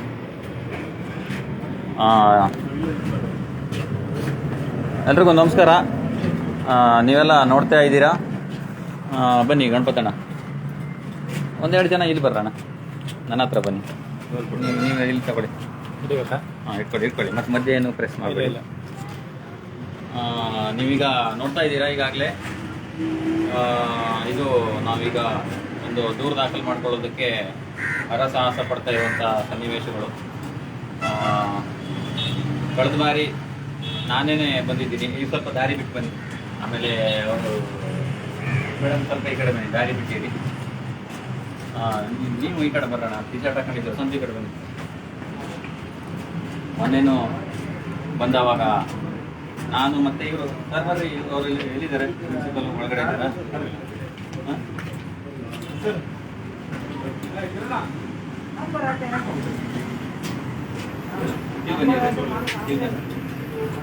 ಇವರು ದೂರು ಕೊಡಬೇಕಾಗಿರೋರು. ಕಳೆದ ಬಾರಿ ನಾನು ಮತ್ತೆ ಇನ್ನೊಬ್ರು ಮತ್ತೆ ಇವರು ಬಂದಿದ್ದೀವಿ, ಹೇಳಿದ್ದೀವಿ ಇದ್ದು ವಿಚಾರ ಏನು ಅಂತ. ಇನ್ನೊಮ್ಮೆ ಈಗ ಕೆಲವರಿಗೆ ನೋಡ್ತಾ ಇದ್ದವರಿಗೆ, ಲೈವಲ್ಲಿ ನೋಡ್ತಾ ಇದ್ದವರು ಇದ್ದಾರೆ, ಅವರಿಗೆ ಕೆಲವೊಂದು ಕನ್ಫ್ಯೂಸ್ ಇರ್ಬೋದು, ಇದು ಏನು ಎತ್ತ ಅಂತೇಳಿ. ಸ್ಪಷ್ಟವಾಗಿ ಹೇಳ್ತಾ ಇರೋದು ಏನಂತಂದ್ರೆ, ಇವರ ತಾಯಿ, ಇವರ ಮಗಳ ಮನೆ ಹುಬ್ಬಳ್ಳಿಯಲ್ಲಿ ತೀರೋಗಿದ್ದಾರೆ. ತೀರೋದಂಥ ಸಂದರ್ಭದಲ್ಲಿ ಅವರಿಗೆ ಆ ತೀರೋದ ಮನೆಯಿಂದ ಕರೆ ಬಂದಿರೋದಿಲ್ಲ. ಇನ್ಯಾರ್ದೋ ಕಡೆಯಿಂದ, ಬೇರೆ ದೂರದ ಸಂಬಂಧಿಕರ ಕಡೆಯಿಂದ ಮಾಹಿತಿ ಬರುತ್ತೆ. ಆ ಮಾಹಿತಿ ಬಂದ ನಂತರ ಇವರು ಅದೇ ಮನೆಗೆ ಕರೆ ಮಾಡಿ ಕನ್ಫರ್ಮ್ ಮಾಡ್ಕೊಳ್ತಾರೆ. ಆ ಕನ್ಫರ್ಮ್ ಮಾಡ್ಕೊಂಡ ನಂತರ ಮತ್ತೆ ಆವಾಗ ಅವ್ರ ಮನೆಯಿಂದ ಇವರಿಗೆ ಕರೆ ಬಂದು ಈ ಥರ ಆಗಿದೆ, ಡೆತ್ ಆಗಿಬಿಟ್ಟಿದ್ದಾರೆ, ನಾವು ಬಾಡಿ ತರ್ತಾ ಇದ್ದೀವಿ ಅಂತೇಳಿ ರಾತ್ರಿ ಹೆಚ್ಚು ಕಡಿಮೆ 3 ಗಂಟೆ ರಾತ್ರಿಗೆ ಇವ್ರ ಮನೆಗೆ ಬಾಡಿ ಬಂದ್ಬಿಟ್ಟುತ್ತೆ. ನಂತರ ಅದು ಮಧ್ಯರಾತ್ರಿ, ರಾತ್ರಿ ಸಮಯ ಆಗಿರೋದ್ರಿಂದ ಅದರ ಅಂತ್ಯಕ್ರಿಯೆ ಕಾರ್ಯಕ್ರಮ ಮಾರನೇ ದಿನ ಬೆಳಿಗ್ಗೆ ನಡೆಯುತ್ತೆ. ಆ ಮಾರನೇ ದಿನ ಬೆಳಿಗ್ಗೆ ನಡೆಯುವಂಥ ಸಂದರ್ಭಗಳಲ್ಲಿ ಒಂದಿಷ್ಟು ಜನ ಇವರು ಸಂಬಂಧಿಕರು ಮತ್ತೆ ಆಜುಬಾಜಿನವರೆಲ್ಲ ಸೇರ್ಬೇಕಾಗಿರೋದ್ರಿಂದ ಅದು ಮುಗಿಯೋದಕ್ಕೆ ಒಂದು 10 ರಿಂದ 11 ಗಂಟೆ ಸಮಯ ಹೋಗ್ತದೆ. ಅದರ ನಂತರ ಅದೇ ತರಕ್ಕೆ ಮುಗೀತು. ಇದು ಅವರು ಅಂತ್ಯಕ್ರಿಯೆ ಮಾಡಿದ್ರು, ಮತ್ತೆ ಏನೆಲ್ಲ ವಿಧಿವಿಧಾನಗಳನ್ನು ಮಾಡಬೇಕು ಅನುಸರಿಸಬೇಕು ಅದನ್ನ ಮಾಡ್ಕೊಳ್ತಾ ಹೋದ್ರು. ಆವಾಗಲೂ ಇವರಿಗೆ ಇದು ಕೊಲೆ ಆಗಿದೆಯೋ ಅಥವಾ ಸಹಜ ಸಾವು ಅಂತ ಹೇಳೋದು ಏನೂ ವಿಚಾರ ಇವ್ರ ತಲೆಯಲ್ಲಿಲ್ಲ. ತಾಯಿ ಸತ್ತೋಗಿದ್ದಾರೆ ಅಂತ ಹೇಳೋದು ಒಂದು ದುಃಖದಲ್ಲೋ ಇನ್ನೊಂದರಲ್ಲೋ ಇದ್ದಾರೆ. ನಂತರ 3 ತಿಂಗಳ ಕಳೀತು ಇದೇ ವಿಚಾರಕ್ಕೆ. ಇದು ಇವತ್ತು ಎಲ್ಲೇ ಯಾರೇ ಸತ್ತೋದ್ರೂ ಕೂಡ, ಡೆತ್ ಆದ್ರೂ 3 ತಿಂಗಳ ಒಳಗಡೆ ಅದ್ರದ್ದು ಮರಣ ಪ್ರಮಾಣ ಪತ್ರ ದಾಖಲಾಗಬೇಕು, ಇವ್ರ ಕೈಗೆ ಸೇರ್ಬೇಕು. ದಾಖಲಾಗೋದು ಅದು ಸತ್ತೋಗಿದ ತಕ್ಷಣಕ್ಕೆ, ಡೆತ್ ಆಗಿದ ತಕ್ಷಣಕ್ಕೆ ದಾಖಲಾಗಬೇಕು. ಇವ್ರ ಕೈಗೆ ಸೇರೋದ ಏನಾದ್ರೂ ಒಂದು ತಾಂತ್ರಿಕ ದೋಷಗಳಿದ್ರೆ ಸಮಯ ಹೋಗ್ಬೋದು, ಆದರೆ ಇವ್ರ ಕೈಗೆ 3 ತಿಂಗಳ ಒಳಗಡೆ ಸೇರ್ಬೇಕು. ಆದರೆ ಸೇರ್ಲಿಲ್ಲ. ಕೊನೆಗೆ ಅವ್ರ ಮನೆಯವರಿಗೆ ಅಲ್ಲಿ ಇವರ ಭಾವ ಅಂದ್ರೆ ಮಗಳ ಮನೆಗೆ ತೀರೋಗಿರುವಂತ ಮನೆಯವರಿಗೆ ಕಾಲ್ ಮಾಡಿ ವಿಚಾರಿಸಿದವಾಗ ಅವರ ಹೆಸರು ಇವರ ಅಕ್ಕನ ಗಂಡ ಅವರಿಗೆ ವಿಚಾರಿಸಿದ್ರೆ, ಇಲ್ಲ ನೀನು ಅಲ್ಲೇ ಮರಣ ಪ್ರಮಾಣ ಪತ್ರವನ್ನ ಮಾಡು, ಇಲ್ಲಿ ಪರವಾಗಿಲ್ಲ ಅಲ್ಲಿ ಮಾಡ್ಬೋದು ಹಾಗೆ ಹೀಗೆ ಏನೋ ಒಂದಿಷ್ಟು ವಿಚಾರವನ್ನ ಇವ್ರಿಗೆ ಹೇಳಿ ಇವರು ಅಲ್ಲೊಂದಿಷ್ಟು ಇಲ್ಲಿ ಈ ಕಡೆನೆ ಮಾಡಬಹುದೇನೋ ಅಂತೇಳಿ ಒಂದಿಷ್ಟು ಕ್ರಮಗಳನ್ನ ಕೈಗೊಂಡ್ರು. ಅಲ್ಲೊಂದಿಷ್ಟು ಸಮಯಗಳನ್ನ ಕಳ್ಕೊಂಡ್ರು. ಅಲ್ಲೂ ಏನೂ ಪ್ರಯೋಜನ ಆಗಿರ್ಲಿಲ್ಲ. ಅದಾದ್ಮೇಲೆ ಇವರು ಅವರಿಗೆ ವಿಚಾರ ತಿಳಿಸ್ತಾರೆ, ಇಲ್ಲಿ ಎಲ್ಲೂ ಮಾಡೋದಕ್ಕೆ ಬರೋದಿಲ್ಲ, ಅದನ್ನ ನೀವು ಮಾಡಿ ಅಂತ ಹೇಳಿದ್ರೆ ಇವರಿಗೆ ಮತ್ತೆ ಇವರು ಪ್ರಯತ್ನ ಪಡುವಾಗ ವಿನಾಕಾರಣ ಇವರಿಗೆ ಅಡ್ಡಿಪಡಿಸುವಂಥದ್ದು, ಮರಣ ಪ್ರಮಾಣ ವಿಚಾರಕ್ಕೆ ಅವರಿಗೆ ತಕರಾರು ಅಲ್ಲಿಂದ ಪ್ರಾರಂಭ ಆಗಿರುವಂಥದ್ದು. ಅಷ್ಟರ ಒಳಗಡೆ ಅವ್ರು ಮಾಡಿರುವಂಥದ್ದು 3 ತಿಂಗಳದ ಒಳಗಡೆನೆ ಅಲ್ವಾ ಕಾಲೇಜ್ ವಿಚಾರಕ್ಕೆ ಏನಾದ್ರು ಮಿಸ್ಟೇಕ್ ಮಾಡಿರೋದು. ಅದರ ನಂತರ ಕಾಲೇಜಿನ ಅಸ್ತಿತ್ವವನ್ನ ಕಳೆಯೋದಕ್ಕೆ ಏನೆಲ್ಲ ಹುನ್ನಾರಗಳನ್ನ ಮಾಡಬಹುದು, ಏನೆಲ್ಲ ನಕಲಿ ದಾಖಲೆಗಳನ್ನ ಸೃಷ್ಟಿ ಮಾಡಬಹುದು, ಅಥವಾ ನಕಲಿ ಸಹಿಗಳನ್ನ ಹಾಕುವಂಥದ್ದು, ಅಥವಾ ಅಲ್ಲಿ ಸಿಬ್ಬಂದಿಗಳ ಕೆಲಸ ಮಾಡುವಂತ ಸಿಬ್ಬಂದಿಗಳಿಲ್ಲ. ಉದಾಹರಣೆಗೆ ಕಾಲೇಜಿನ ವಿದ್ಯಾರ್ಥಿಗಳು ಕೂಡ ಈಗ 3 ಜನ ಇದ್ದಾರೆ. ನಾವು ಓದಿರುವಂತ ಕಾಲೇಜಿನ ಅಸ್ತಿತ್ವಕ್ಕೆ ಇಂತಹ ಸನ್ನಿವೇಶಗಳು ಬಂದೊದಗಿದೆ ಅನ್ನೋ ಕಾರಣಕ್ಕಾಗಿ ಅವರು ಇದಕ್ಕೆ ಸಾಕ್ಷಿಯಾಗಿದ್ದಾರೆ. ಕಾಲೇಜಿನ ಅಸ್ತಿತ್ವವನ್ನ ಕಳೆಯುವುದಕ್ಕೆ ಒಂದಿಷ್ಟು ನಕಲಿ ಸಿಬ್ಬಂದಿಗಳನ್ನ ಸೃಷ್ಟಿ ಮಾಡ್ತಾರೆ. ಇದೆಲ್ಲ ಕಾನೂನು ಬಾಹಿರ ಕೃತ್ಯಗಳಲ್ಲದೆ ಇನ್ನು ಯಾವ ಕೃತ್ಯಗಳಾಗುತ್ತೆ? ಇದೆಲ್ಲವನ್ನ ಆಧಾರವಾಗಿಟ್ಕೊಂಡು ಇವ್ರು ಯಾಕೆ ಈ ರೀತಿ ಮಾಡ್ತಾ ಇದ್ದಾರೆ, ಇವ್ರು ನಮ್ ಜನನೇ ಆಗಿ ಯಾಕೆ ಹೀಗೆ ಮಾಡ್ತಾ ಇದ್ದಾರೆ ಅಂತ ಇವರಲ್ಲೇ ಒಂದಿಷ್ಟು ಪ್ರಶ್ನೆಗಳು ಮೂಡಿದವಾಗ ಅಂತ್ಯಕ್ರಿಯೆಯಲ್ಲಿ ಭಾಗಿಯಾದಂತ ಹತ್ತಿರ ಸಂಬಂಧಿಕರು ಮತ್ತು ಇವರ ಆಪ್ತರು ಒಂದಿಷ್ಟು ಜನ ಸೇರಿ ಚರ್ಚೆ ಮಾಡಿದವಾಗ ಅಲ್ಲಿಗೆ ಅಂತ್ಯಕ್ರಿಯೆ ಸಂದರ್ಭದಲ್ಲಿ ಅವ್ರ ತಾಯಿಗಾಗಿರುವಂತಹ ಒಂದು ತಲೆಗಾಗಿರುವಂತಹ ಒಂದು ಸಣ್ಣದು ಹೋಲ್ ತರ ಏನೋ ಆಗಿದ್ಯಂತೆ, ಅದರದ್ದು ವಿಚಾರ ಅಲ್ಲಿಗೆ ಹೊರ ಹಾಕ್ತಾರೆ. ಇವರು ಅದನ್ನ ಎಕ್ಸ್ಪ್ಲೇನ್ ಮಾಡ್ಬೇಕಿದ್ರೆ ಇವರು ಭಯ ಪಟ್ಕೊಳ್ತಾರೆ ಏನೋ ಗೊತ್ತಿಲ್ಲ, ಏನೇನೋ ಉದ್ದ ಕೇಳ್ತಾ ಇದ್ದಾರೆ. ಹಾಗಾಗಿ ಕ್ಲಿಯರಿಟಿಯನ್ನ ಮತ್ತೊಮ್ಮೆ ಕೊಡ್ತಾ ಇರುವಂತದ್ದು. ಆವಾಗ ಅವರಿಗೆ ಹೋಲಾಗಿರುವಂತದ್ದು ಕಂಡಂತವರು ಆ ಚರ್ಚೆ ನಡೆಯುವಾಗ ಆ ವಿಚಾರವನ್ನ ಪ್ರಸ್ತಾಪ ಮಾಡಿದವಾಗ ಅಲ್ಲಿಗೆ ಇವರಿಗೆ ಅನುಮಾನ ಶುರುವಾಗಿರುವಂತದ್ದು. ಒಂದನೇದಾಗಿ ತಾಯಿಯ ಶರೀರವನ್ನ ಶವವನ್ನ ಇಲ್ಲಿಗಲ್ ಆಗಿ ಹುಬ್ಬಳ್ಳಿಯಿಂದ ಇಲ್ಲಿವರೆಗೆ ಇವ್ರ ಮನೆವರೆಗೂ ಸಾಗಿಸಿರುವಂತದ್ದು, ಮತ್ತೆ ಖಾಸಗಿ ವಾಹನವನ್ನ ಉಪಯೋಗಿಸಿರುವಂತದ್ದು, ಮತ್ತೆ ಅವರು ಯಾವುದೇ ಕಾರಣಕ್ಕೂ ಆಂಬ್ಯುಲೆನ್ಸ್ ಅನ್ನ ಉಪಯೋಗಿಸಿಲ್ಲ, ಸ್ಥಳೀಯ ಆಡಳಿತಕ್ಕೋ ಅಥವಾ ಪೊಲೀಸ್ ಇಂಟಿಮೇಷನ್ ಕೊಟ್ಟಿರಲಿಲ್ಲ. ಏನು ಯಾವ್ದನ್ನು ಅನುಸರಿಸಬೇಕು ಅದು ಯಾವ್ದನ್ನು ಅನುಸರಿಸದೆ ತಂದಿರುವಂತದ್ದು. ಅಲ್ಲಿಂದ ಇವರಿಗೆ ಅನುಮಾನ ಪ್ರಾರಂಭವಾಗಿರುವಂತದ್ದು. ಆ ಕಾರಣಕ್ಕಾಗಿ ಇವರು ಇಲ್ಲಿ ದೂರು ದಾಖಲು ಮಾಡಿದ್ರು. ಪೊಲೀಸ್ ಸ್ಟೇಷನ್ ಅಲ್ಲಿ ದಾಖಲು ಮಾಡೋದಕ್ಕೆ ಬಂದ್ರೆ ಇದು ತಾಯಿ ಸಾವಿನ ಕಾರಣಕ್ಕೆ ಅಲ್ಲಿ ದಾಖಲಾಗಿರ್ಲಿಲ್ಲ, ಕೇವಲ ಫೋರ್ಜರಿ ವಿಚಾರಕ್ಕೆ ಮಾತ್ರ ಏನೋ ಪಿಟಿಷನ್ ಏನೋ ಆಗಿತ್ತಂತೆ. ಇದೆಲ್ಲ ಹೇಳ್ಕೊಂಡಾವಾಗ ನಾವು ಸ್ಟಡಿ ಮಾಡಿ ಈಗೇನು ಹೇಳಿದೀವೋ ಅದೇ ವಿಚಾರವನ್ನೇ ನಾವು ಕಂಪ್ಲೇಂಟ್ ಬರ್ದಿರುವಂತದ್ದು. ಬರೆದು ನಾವಿಲ್ಲಿ ಒಂದು 15 ದಿನದ ಹಿಂದೆ ದೂರು ದಾಖಲು ಮಾಡೋದಕ್ಕೆ ಬಂದಿದ್ದೀವಿ. ಬಂದಂತ ಸಂದರ್ಭದಲ್ಲಿ ಇಲ್ಲಿ SHO ಅವರಿದ್ರು. ಅವರು ಇಲ್ಲ ಇದನ್ನ ನಾವು ದಾಖಲು ಮಾಡ್ಕೊಳ್ಳೋದಿಲ್ಲ, SI ಅವ್ರು ಬರಲಿ ಅಂತಂದ್ರು. ಅವ್ರು ಬರೋವರೆಗೂ ನಾವು ಕಾದಿದ್ದೀವಿ. SI ಅವ್ರು ಬಂದ್ರು. SI ಅವ್ರು ಬಂದ್ಮೇಲೆ ಅದನ್ನ ಓದಿದ್ರು. ಇದ್ರ ಮೇಲೆ ನಾವು ದೂರು ದಾಖಲು ಮಾಡ್ಕೊಳ್ಳೋಕೆ ಆಗೋದಿಲ್ಲ, ಇದನ್ನ ನೀವು ಪಿಟಿಷನ್ ಬೇಕಾದ್ರೆ ಮಾಡ್ತೀವಿ, ಇಲ್ಲಾಂದ್ರೆ ಮರಣ ಪ್ರಮಾಣ ಪತ್ರ ಬೇಕಾದ್ರೆ ಆತನ ಹತ್ರ ನಾವು ಮಾಡಿಸ್ಕೊಡ್ತೀವಿ.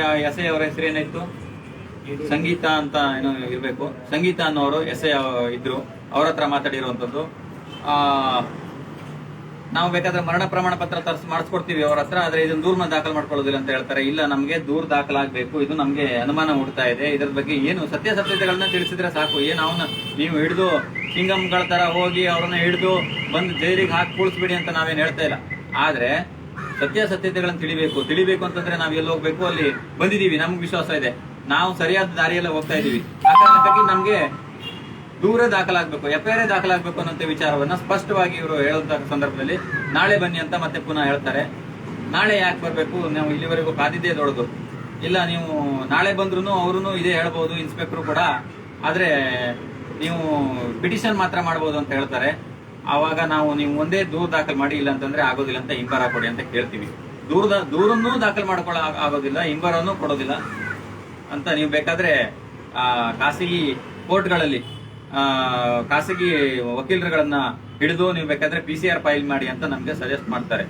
ನಾವೇನಾದ್ರೂ ಖಾಸಗಿ ವಕೀಲರುಗಳನ್ನ ಹಿಡಿದು ಕೋರ್ಟ್ ಅಲ್ಲಿ ಏನಾದ್ರು ಕೇಸ್ ಫೈಲ್ ಮಾಡಿ ಇವರು ಒದಗಿಸ್ಕೊಳ್ಳುವಂತ ನ್ಯಾಯಗಳೇನಾದ್ರೂ ಇದ್ದಿದ್ರೆ ಇಲ್ಲಿ ಬಂದು ಇವ್ರ ಹತ್ರ ಕೇಳ್ಕೊಂಡು ಹೋಗುವಂತ ಸನ್ನಿವೇಶಗಳೇನಾದ್ರೂ ಬರ್ತಿದ್ವಾ, ಅಥವಾ ಇವ್ರ ಹತ್ರ ಬರ್ತಿದ್ವಾ?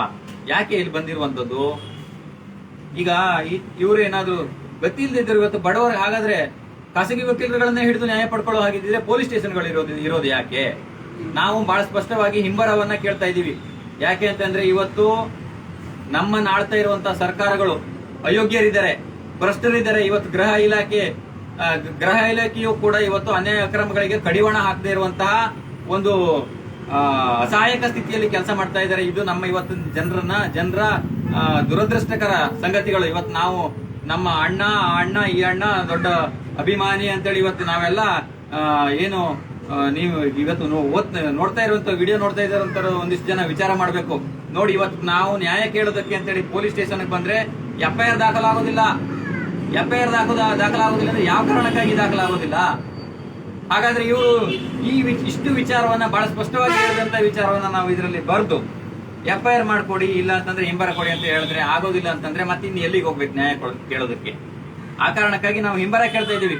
ನಾವು ಸರ್ಕಾರ ಮಟ್ಟದಲ್ಲಿ ಬೇಕಾದ್ರೂ ಇದನ್ನ ವ್ಯವಸ್ಥೆ ಮಾಡ್ತೀವಿ. ಏನಂತ ನೋಡ್ರಪ್ಪ, ಗೃಹ ಸಚಿವರೇ, ಈ ನಿಮ್ಮ ನಿಯಮಗಳನ್ನ ಬೇಕಾದ್ರೆ ಏನಾದ್ರು ಬದಲಾಯಿಸೋದಿದ್ರೆ ಅಥವಾ ಸರ್ಕಾರ ಆದೇಶಗಳನ್ನ ಏನಾದ್ರು ಚೇಂಜ್ ಮಾಡೋದಿದ್ರೆ ಅಥವಾ ನಮ್ಗೆ ಈ ಒಂದು ವ್ಯವಸ್ಥೆಗಳಾಗಬೇಕು. ಇದು ಆಗೋದಿಲ್ಲ, ಇಷ್ಟೇ ವಿಚಾರಕ್ಕೆ ದೂರು ದಾಖಲು ಮಾಡ್ಕೊಳ್ಳೋಕೆ ಆಗೋದಿಲ್ಲ ಅಂತಂದ್ರೆ ಇಷ್ಟು ವಿಚಾರಕ್ಕೆ ದೂರು ದಾಖಲಾಗುವಂತಹ ಕಾನೂನುಗಳನ್ನ ತನ್ನಿ ಅಂತ ನಾವು ಆಯ್ಕೆ ಮಾಡಿದಂತ ಜನಪ್ರತಿನಿಧಿಗಳ ಹತ್ರ ಹೇಳೋದಕ್ಕೆ ನಮ್ಗೆ ಇವತ್ತು ಏನಾಗತ್ತೆ ಇದೆ ಹಿಂಬರದ ಅಗತ್ಯ ಇರುವಂತದ್ದು. ಆ ಕಾರಣಕ್ಕಾಗಿ ನಾವು ಕೇಳ್ತಾ ಇರುವಂತದ್ದು, ಏನ್ ನಾವು ಇವರಿಗೆ ಪೊಲೀಸ್ನವರಿಗೆ ಕಷ್ಟ ಕೊಡಬೇಕು ಅಥವಾ ಅವರನ್ನ ಸಂದಿಗ್ಧ ಸ್ಥಿತಿಯಲ್ಲಿ ತಂದಿಡಬೇಕು ಅನ್ನುವಂತ ದುರುದ್ದೇಶದಿಂದ ಅಲ್ಲ. ನಾವು ಕಟ್ಕೊಂಡಿರುವಂತ ವ್ಯವಸ್ಥೆ ಇವತ್ತು ಪೊಲೀಸ್ ಇಲಾಖೆ, ನಾವು ಪ್ರಜಾಪ್ರಭುತ್ವ ವ್ಯವಸ್ಥೆಯಲ್ಲಿ ಇರುವಂತದ್ದು. ನಮ್ಮನ್ನ ಲೀಡ್ ಮಾಡ್ತಾ ಇರುವಂತವರು ಜನಪ್ರತಿನಿಧಿಗಳು. ನಮಗೆ ಬೇಕಾದಂತ ಶಾಸನಗಳನ್ನ ರಚಿಸಬೇಕು, ಕಾನೂನುಗಳನ್ನ ರೂಪಿಸಬೇಕು. ಅದರಲ್ಲೇನಾದ್ರೂ ಜನರಿಗೆ ನ್ಯಾಯ ಸಿಗದೆ ಇರುವಂತಹ ಸನ್ನಿವೇಶಗಳಿದ್ರೆ ಅದನ್ನ ಪುನಃ ಶಾಸನಗಳನ್ನ ರಚಿಸಿ ಮಂಡಿಸಿ ಜನರಿಗೆ ಅನುಕೂಲ ಆಗುವಂತಹ ಕೆಲಸಗಳನ್ನ ಅಲ್ಲಿ ಕೂತ್ಕೊಂಡು ಮಾಡ್ಲಿ ಅಂತೇಳಿ ಆರಿಸಿ ಕಳಿಸಿರುವಂತದ್ದು.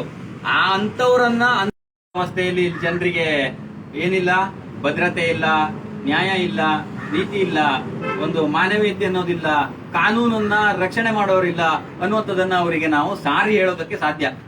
ಆ ಕಾರಣಕ್ಕಾಗಿ ನಾವು ಇಷ್ಟು ಬಹಳ ಕಡ್ಡಾಯವಾಗಿ, ಶಿಸ್ತುಬದ್ಧವಾಗಿ ಮತ್ತೆ ಪ್ರಾಥಮಿಕ ಹಂತವಾಗಿಯೇ ನಾವು ಈ ಪ್ರಯತ್ನವನ್ನ ಮಾಡ್ಕೊಂಡು ಹೋಗ್ತಾ ಇರುವಂತದ್ದು. ಈಗ್ಲೂ ಹೇಳಿದೀವಿ. ಈಗ ಅವರು ಮಾತಾಡಿದ್ದಾರೆ, ಮೇಲಾಧಿಕಾರಿಗಳ ಹತ್ರ ಮಾತಾಡಿದ್ದಾರೆ. ಅವರೇನೋ ಬರ್ತಾರಂತೆ, ಬಂದ್ಮೇಲೆ ಚರ್ಚೆ ಮಾಡ್ತಾರೋ ಏನ್ ಮಾಡ್ತಾರೋ ಗೊತ್ತಿಲ್ಲ. ಆದ್ರೆ ದೂರು ದಾಖಲಾಗುವ ಆಗಿದ್ರೆ ಇವರು ದೂರು ದಾಖಲು ಮಾಡಿ, ಇಲ್ಲ ಅಂತಂದ್ರೆ ನಮ್ಗೆ ಹಿಂಬರ ಕೊಡಿ ಅಂತ ಹೇಳುವಂತ ವಿಚಾರವನ್ನೇ ನೀವು ಹೇಳ್ತಾ ಇರೋದಲ್ವಾ. ಅದನ್ನೇ ಅವ್ರ ಹತ್ರನೂ ನಾವು ಅದೇ ವಿಚಾರವನ್ನ ಹೇಳ್ತೀವಿ. ಇಲ್ಲ ಅಂತಂದ್ರೆ, ಇಲ್ಲಪ್ಪ ನೀವು ಇದನ್ನ ದೂರ FIR ಮಾಡೋದಕ್ಕೆ ಆಗೋದಿಲ್ಲ ಅಂತಂದ್ರೆ ನಮ್ಗೆ ಹಿಂಬರ ಕೊಡ್ಲಿ, ಹೋಗ್ತೀವಿ. ಹಿಂಬರನೂ ಕೊಡೋಕೆ ಆಗೋದಿಲ್ಲ ಅಂತಂದ್ರೆ ಬೇಡ, ನಮ್ಗೆ ಪೊಲೀಸ್ ಸ್ಟೇಷನ್ ಅಲ್ಲಿ ಏನೋ ಆಗೋದಿಲ್ಲ ಅಂತ ಅದನ್ನು ನಾವು ಜನರ ಮುಂದೆನೆ ತೆಗೆದಿಟ್ಕೊಂಡು ಹೋಗ್ತೀವಿ. ಯಾಕೆ ನಾವು ಇಷ್ಟೆಲ್ಲ ವಿಚಾರವನ್ನ ಹೇಳ್ಬೇಕು ಅಂತಂದ್ರೆ, ಇವತ್ತು ಚುನಾವಣಾ ಸಂದರ್ಭಗಳಲ್ಲಿ ನಮ್ಮನ್ನ ಲೀಡ್ ಮಾಡ್ತೀವಿ. ನಿಮ್ಗೆ ಇಂತಹ ಸಮಸ್ಯೆಗಳು ಬಂದಾವಾಗ ನಿಮ್ಮ ಸಮಸ್ಯೆಗಳನ್ನ ನಾವು ಸಮಾಜದ ಮುಂದೆ ಎತ್ತಿ ಹಿಡಿದು ನಿಮ್ಗೆ ನ್ಯಾಯ ಒದಗಿಸ್ತೀವಿ. ನಿಮ್ಮ ಲೀಡರ್ಗಳು ನಾವು, ನಿಮ್ಮ ಜನಪ್ರತಿನಿಧಿಗಳು ನಾವು ಅಂತವರು ಇಂಥವ್ರು ಅಂತೇಳಿ ನಮ್ಗೆ ಪುಂಗಿ ಊದಿ ನಮ್ಮನ್ನ ಮರಳು ಮಾಡಿ ನಮ್ಮ ಮತ ಕದ್ಕೊಂಡು ಹೋದಂತಹ ಕಳ್ಳರುಗಳಿಂದ ಇಂತಹ ಸನ್ನಿವೇಶಗಳು, ಇಂತಹ ಪರಿಸ್ಥಿತಿಗಳು ನಿರ್ಮಾಣ ಆಗಿರುವಂತದ್ದು. ಇಲ್ಲಿ ಈ ಪ್ರಕರಣಗಳು ನಡೀತಾ ಇದೆ. ಇದು ಒಂದೇ ಉದಾಹರಣೆ ಅಂತಲ್ಲ, ಎಷ್ಟೋ ಇವತ್ತು ನಮ್ಮ ರಾಜ್ಯಾದ್ಯಂತ, ಇಡೀ ದೇಶಾದ್ಯಂತ ನಡೀತಾ ಇರುವಂತದ್ದು. ನ್ಯಾಯ ಕೇಳೋದಕ್ಕೆ ಹೋದ್ರೆ ನ್ಯಾಯ ಸಿಗ್ತಾ ಇಲ್ಲ. ಹಾಗಾಗಿ ಇದನ್ನ ಬಹಳ ಸ್ಪಷ್ಟವಾಗಿ ನಾವು ಹೇಳ್ತಾ ಇರುವಂತದ್ದು. ಈಗ ಅವರು ಬರೋದಕ್ಕೆ ತಡ ಇರಬಹುದು. ಆ ಕಾರಣಕ್ಕಾಗಿ ಲೈವ್ ಅನ್ನ ನಾವೀಗ ಮುಗಿಸ್ತಾ ಇದ್ದೇವೆ ಅಲ್ವಾ, ಮುಗಿಸೋಣ ಅಲ್ವಾ. ಈಗ ಅವರು ಸಬ್ ಇನ್ಸ್ಪೆಕ್ಟರ್ ಬರೋದಕ್ಕೆ ಸಮಯ ಎಷ್ಟಾಗಬಹುದೋ ಗೊತ್ತಿಲ್ಲ. ಹಾಗಾಗಿ ಸುಮ್ಮನೆ ಅನಾವಶ್ಯಕವಾಗಿ ನಿಂತ್ಕೊಳ್ಳೋ ಬದಲಿಗೆ ನಾವು ಲೈವ್ ಅನ್ನ ಮುಗಿಸ್ತೀವಿ. ದಯವಿಟ್ಟು ಪುನಃ ಮತ್ತೆ ನೋಡ್ತಾ ಇರಿ. ಇನ್ನೇನು ಅವ್ರು ಬಂದ ತಕ್ಷಣಕ್ಕೆ ಮತ್ತೆ ಪುನಃ ಲೈವ್ ಪ್ರಾರಂಭ ಆಗುತ್ತೆ. ದಯವಿಟ್ಟು ಈ ವಿಡಿಯೋವನ್ನ ನೋಡಿದಂತವರು ನ್ಯಾಯ ಕೇಳೋದಕ್ಕೆ ಎಲ್ಲೋಗ್ಬೇಕು ಅನ್ನುವಂತ ವಿಚಾರ ಈ ಗೃಹ ಸಚಿವರಿಗೆ, ಪರಮೇಶ್ವರ್ ಅವರಿಗೆ ತಲುಪುವವರೆಗೂ ಶೇರ್ ಮಾಡ್ಬೇಕು. ಎಲ್ರು ಎಲ್ಲೋಗ್ಬೇಕಪ್ಪ ನಾವು ನ್ಯಾಯ ಕೇಳೋದಕ್ಕೆ ಅಂತೇಳಿ. ಹಾಗಾಗಿ ಎಲ್ಲರೂ ಶೇರ್ ಮಾಡ್ತೀರ ಅನ್ನೋಂಥ ವಿಶ್ವಾಸವನ್ನ ಇಟ್ಕೊಂಡು ಈಗ ಸದ್ಯಕ್ಕೆ ಈ ಲೈವ್ ಅನ್ನ ಮುಗಿಸ್ತಾ ಇದ್ದೀವಿ. ಎಲ್ರಿಗೂ ನಮಸ್ಕಾರ. ನಮ್ಮ ಜೊತೆಗೆ ಇವತ್ತು ಈ ಒಂದು ಕಾರ್ಯಾಚರಣೆಗೆ KRS ಪಕ್ಷದ ಮಹಿಳಾ ಜಿಲ್ಲಾಧ್ಯಕ್ಷರಾದಂತಹ BB ಆಯಿಷಾ ನಜೀಮುದ್ದೀನ್ ಸೈಯದ್ ಅವರು ನಮ್ಮ ಜೊತೆಗಿದ್ದಾರೆ. ಹಾಗೆ KRS ಪಕ್ಷದ ಯುವ ಘಟಕದ ಜಿಲ್ಲಾಧ್ಯಕ್ಷರಾದಂತಹ ಸೀತಾರಾಮ್ ಗೌಡ ಅವರು ನಮ್ಮ ಇಲ್ಲಿದ್ದಾರೆ. ಅದೇ ತರಕ್ಕೆ ನಮ್ಮ ಪಕ್ಷದ ಹೊನ್ನಾವರ ತಾಲೂಕು ಉಪಾಧ್ಯಕ್ಷರಾದಂತಹ ಗಣಪತಿ ನಾಯ್ಕ ಇದ್ದಾರೆ, ಹಾಗೆ ರಾಮಾನುಜ ಅಯ್ಯಂಗಾರ್ ಅವರು ಇದ್ದಾರೆ, ಕುಮಟಾದಿಂದ ಬಂದಿರುವಂತಹ ರಾಮಚಂದ್ರ ಅವರು, ಮತ್ತೆ ಪ್ರವೀಣ್ ಕುಮಾರ್ ಶೆಟ್ಟರು ಇವರು ಮುಂದೆ ಜಿಲ್ಲಾ ಸಮಿತಿಯ ಸಂಭಾವ್ಯ ಪದಾಧಿಕಾರಿಗಳಾಗಿ ಕೆಲಸ ಮಾಡುವಂತವರು. ಇದೇ ತರ ಎಲ್ಲರೂ ಪ್ರಶ್ನೆ ಮಾಡ್ತಾ ಇರಬೇಕು. ಸ್ವಲ್ಪ ಆ ಕಡೆ ಹೋಗ್ತಾ ನಾನು ಮಾತಾಡ್ತಾ ಇರ್ತೀನಿ. ಇದು ನೋಡ್ತಾ ಇರುವಂತವ್ರು ಎಲ್ಲರೂ ಇದೇ ತರ ಪ್ರಶ್ನೆ ಮಾಡ್ಬೇಕಣ್ಣ. ಈ ರೀತಿ ಪ್ರಶ್ನೆ ಮಾಡ್ಲಿಲ್ಲ ಅಂತಂದ್ರೆ ಇವತ್ತು ನಮ್ಮನ್ನ ಆಳುವಂತವ್ರು ಮತ್ತೆ ನಮ್ಮನ್ನ ನಿರ್ವಹಿಸಬೇಕಾದಂತವ್ರು, ನಮ್ಮ ಪರ ಕೆಲಸ ಮಾಡ್ಬೇಕಾದಂತವ್ರು ಇವತ್ತು ನಾವು ಒಂದ್ ರೀತಿ ಪ್ರಜಾಪ್ರಭುತ್ವ ವ್ಯವಸ್ಥೆಯಲ್ಲಿ ಇಲ್ಲ, ನಾವು ಒಂದ್ ರೀತಿ ಹಿಟ್ಲರ್ ವ್ಯವಸ್ಥೆ, ಸರ್ವಾಧಿಕಾರ ವ್ಯವಸ್ಥೆಯಲ್ಲಿ ಇದ್ದೇವೆ ಅನ್ನುವಂಥ ವಿಚಾರವನ್ನ, ಹಾಗೆ ಕನ್ನಡ ಪರ ಹೋರಾಟಗಾರರಾದ ಗಣೇಶ್ ನಾಯ್ಕರು ಕೂಡ ನಮ್ಮ ಜೊತೆಗಿದ್ದಾರೆ. ಈ ರೀತಿ ಬನ್ನಿ, ಕಾಲೇಜ್ ವಿದ್ಯಾರ್ಥಿಗಳು ಇದ್ದಾರೆ. ಈ ವಿಡಿಯೋವನ್ನ ನೋಡಿದಂಥವ್ರು ನೀವೂ ಪ್ರಶ್ನೆ ಮಾಡಬೇಕು. ನೀವು ಪ್ರಶ್ನೆ ಮಾಡಲಿಲ್ಲ ಅಂತಂದ್ರೆ ಇನ್ಯಾರು ಪ್ರಶ್ನೆ ಮಾಡ್ತಾರೆ? ನೀವೆಲ್ಲ ಪ್ರಶ್ನೆ ಮಾಡಬೇಕು ಅನ್ನುವಂಥದ್ದನ್ನ ನಾವು ಇಲ್ಲಿ ಮಾಡಿ ತೋರಿಸಿದ್ದೀವಿ. ಇದೇ ಥರ ಮಾಡಬೇಕು. ಈ ಕಾಲೇಜ್ ವಿದ್ಯಾರ್ಥಿಗಳು ಕೂಡ ಪ್ರಶ್ನಾರ್ಥಕವಾಗಿ ಮುಂದೆ ಹೋಗಬೇಕು. ನಮ್ಮ ಹಕ್ಕು ಮತ್ತು ನಮ್ಮ ಸ್ವಾತಂತ್ರ್ಯವನ್ನು ನಾವು ಪ್ರತಿಪಾದಿಸಬೇಕು. ಅದನ್ನು ಪ್ರತಿಪಾದಿಸೋದಕ್ಕೆ ನಮಗೆ ತಕ್ಕದಾದಂತಹ ಒಂದು ಸಂಘಟಿತ ವ್ಯವಸ್ಥೆಯನ್ನು ನಾವು ಕಟ್ಕೊಳ್ಬೇಕು ಅನ್ನುವಂಥ ಸಂದೇಶವನ್ನು ಎಲ್ರಿಗೂ ವಿಚಾರವನ್ನು ಹೇಳ್ತಾ ಈಗ ಮುಗಿಸೋಣ ಅಲ್ವಾ? ಸದ್ಯಕ್ಕೆ ಅವ್ರು ಬರೋತನ ಲೇಟ್ ಆಗ್ಬೋದು.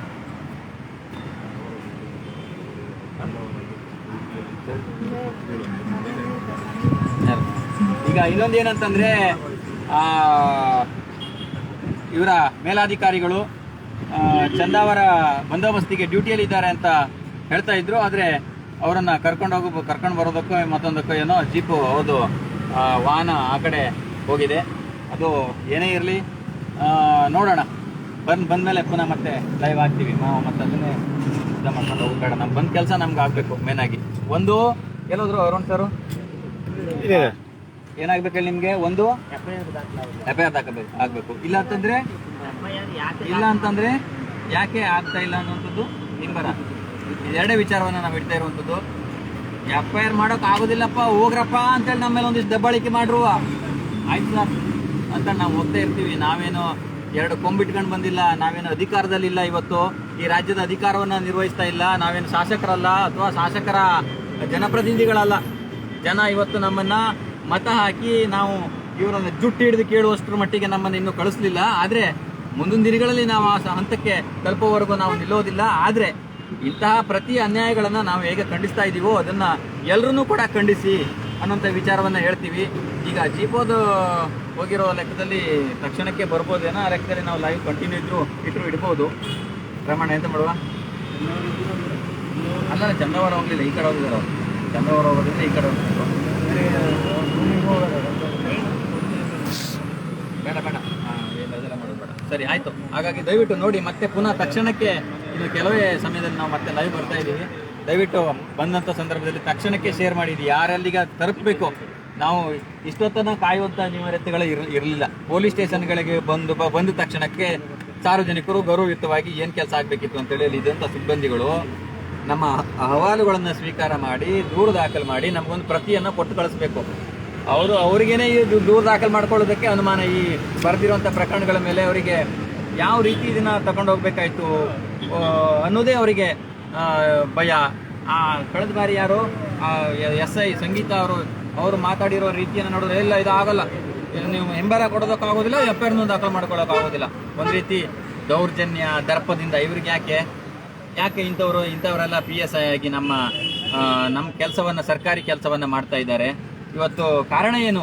ನಾವೇ ವಿಚಾರ ಮಾಡಬೇಕು. ಇವತ್ತು ಪೊಲೀಸ್ PSI ಹಗರಣ ಆಗಿತ್ತಲ್ವಾ? 1.5 ಕೋಟಿಗೆ PSI ಹುದ್ದೆ ಮಾರಾಟ ಆದರೆ ಅಯೋಗ್ಯರೆಲ್ಲ ಬಂದು PSI ಆಗಿ ನಮ್ಮನ್ನು ಆಳ್ತಾರೆ. ಮಾರಾಟ ಆದರೆ ತಾನೇ ಇಂಥ ಅಯೋಗ್ಯರು ಇರುವಂಥದ್ದು PSI ಆಗಿ. ಯೋಗ್ಯರು ಅರ್ಹರು ಬರಬೇಕು ಅಂತಂದರೆ ಅದು ಆ ರೀತಿ ಮಾರಾಟ ಆಗೋದಕ್ಕೆ ಸಾಧ್ಯ ಇಲ್ಲ. ಅವರ ಅರ್ಹತೆಯನ್ನು ಗಳಿಸಿ ಜನಪರ ನ್ಯಾಯವನ್ನು ಎತ್ತಿಡುವುದಕ್ಕೆ ನಾನು ಕಾನೂನು ಸಂವಿಧಾನವನ್ನು ಎತ್ತಿಡಿದು ನನ್ನ ಕರ್ತವ್ಯವನ್ನು ನಾನು ನಿರ್ವಹಿಸ್ತೀನಿ ಅಂತೇಳಿ ಅವರೇನಾದರೂ ಅರ್ಹತೆಯ ಮೇಲೆ ಬಂದಿದ್ರೆ ತಕ್ಷಣಕ್ಕೆ ಬನ್ನಿ ಕೂತ್ಕೊಳ್ಳಿ, ನಾನು ಕೇಸ್ ದಾಖಲು ಮಾಡಿಕೊಂಡು ನಿಮಗೇನು ಹಿಂಬರ ಕೊಡಬೇಕು ಅಥವಾ FIR ಕಾಪಿಯನ್ನು ಕೊಡಬೇಕೋ ಕೊಡ್ತೀನಿ ಅಂತೇಳಿ ಸಮಾಧಾನಕರವಾಗಿ ಸಾರ್ವಜನಿಕರನ್ನ ಉದ್ದೇಶಿಸಿ ಅವ್ರ ಪರ ಕೆಲಸವನ್ನು ಮಾಡಿ ಕಳಿಸ್ತಾ ಇದ್ರು. ಆದರೆ ಅವರು ಮಾಡಿರೋದೇನು ನಿಮ್ಗೆ ಗೊತ್ತಿದೆಯಲ್ವಾ ಯಾವ ರೀತಿ ಮಾಡಿದ್ರು ಅಂತ. ಆ ಕಾರಣಕ್ಕಾಗಿ ನಾವು ಕೆಲವೊಂದಿಷ್ಟು ಸಿದ್ಧತೆಗಳಲ್ಲಿ ಇಲ್ಲದೆ ಇರುವಂಥ ಕಾರಣಕ್ಕಾಗಿ ನಾವು ಪುನಃ ಎದ್ದು ಹೋಗಿದ್ದೀವಿ. ಈಗ ಒಂದಿಷ್ಟು ನಾವು ಸಿದ್ಧತೆಯಿಂದ ಪ್ರಶ್ನೆ ಮಾಡೋದಕ್ಕೆ ನಿಂತಿದ್ದೀವಿ. ಆದ್ರೂ ಇಲ್ಲಿಗೂ ಏನೂ ಪ್ರಯೋಜನ ಆಗಲಿಲ್ಲ ಮತ್ತು ಇದು ಇಲ್ಲಿಗೆ ಏನು ಮುಗಿಲಿಲ್ಲ. ಬರೋರಿದ್ದಾರೆ, ಬಂದಮೇಲೆ ಮತ್ತೆ ಪ್ರಾರಂಭ ಮಾಡೋರಿದ್ದೇವೆ. ದಯವಿಟ್ಟು ನೋಡಿ, ಮುಂದಿನ ವಿಡಿಯೋವನ್ನು ಕೂಡ ದಯವಿಟ್ಟು ನೋಡಿ ಅಂತ ಎಲ್ರಿಗೂ ಹೇಳ್ತಾ ಈ ವಿಡಿಯೋನ ಇಲ್ಲಿಗೆ ಮುಗಿಸ್ತಾ ಇದ್ದೀವಿ. ನಮಸ್ಕಾರ. ಆಯ್ತು, ಕಟ್ ಮಾಡ್ತೀನಿ. ನೀವು ಈಗ ಕಟ್ ಮಾಡಿ ಮತ್ತೆ ನೆಕ್ಸ್ಟ್ ಲೈವ್ ಮಾಡುವಂತೆ.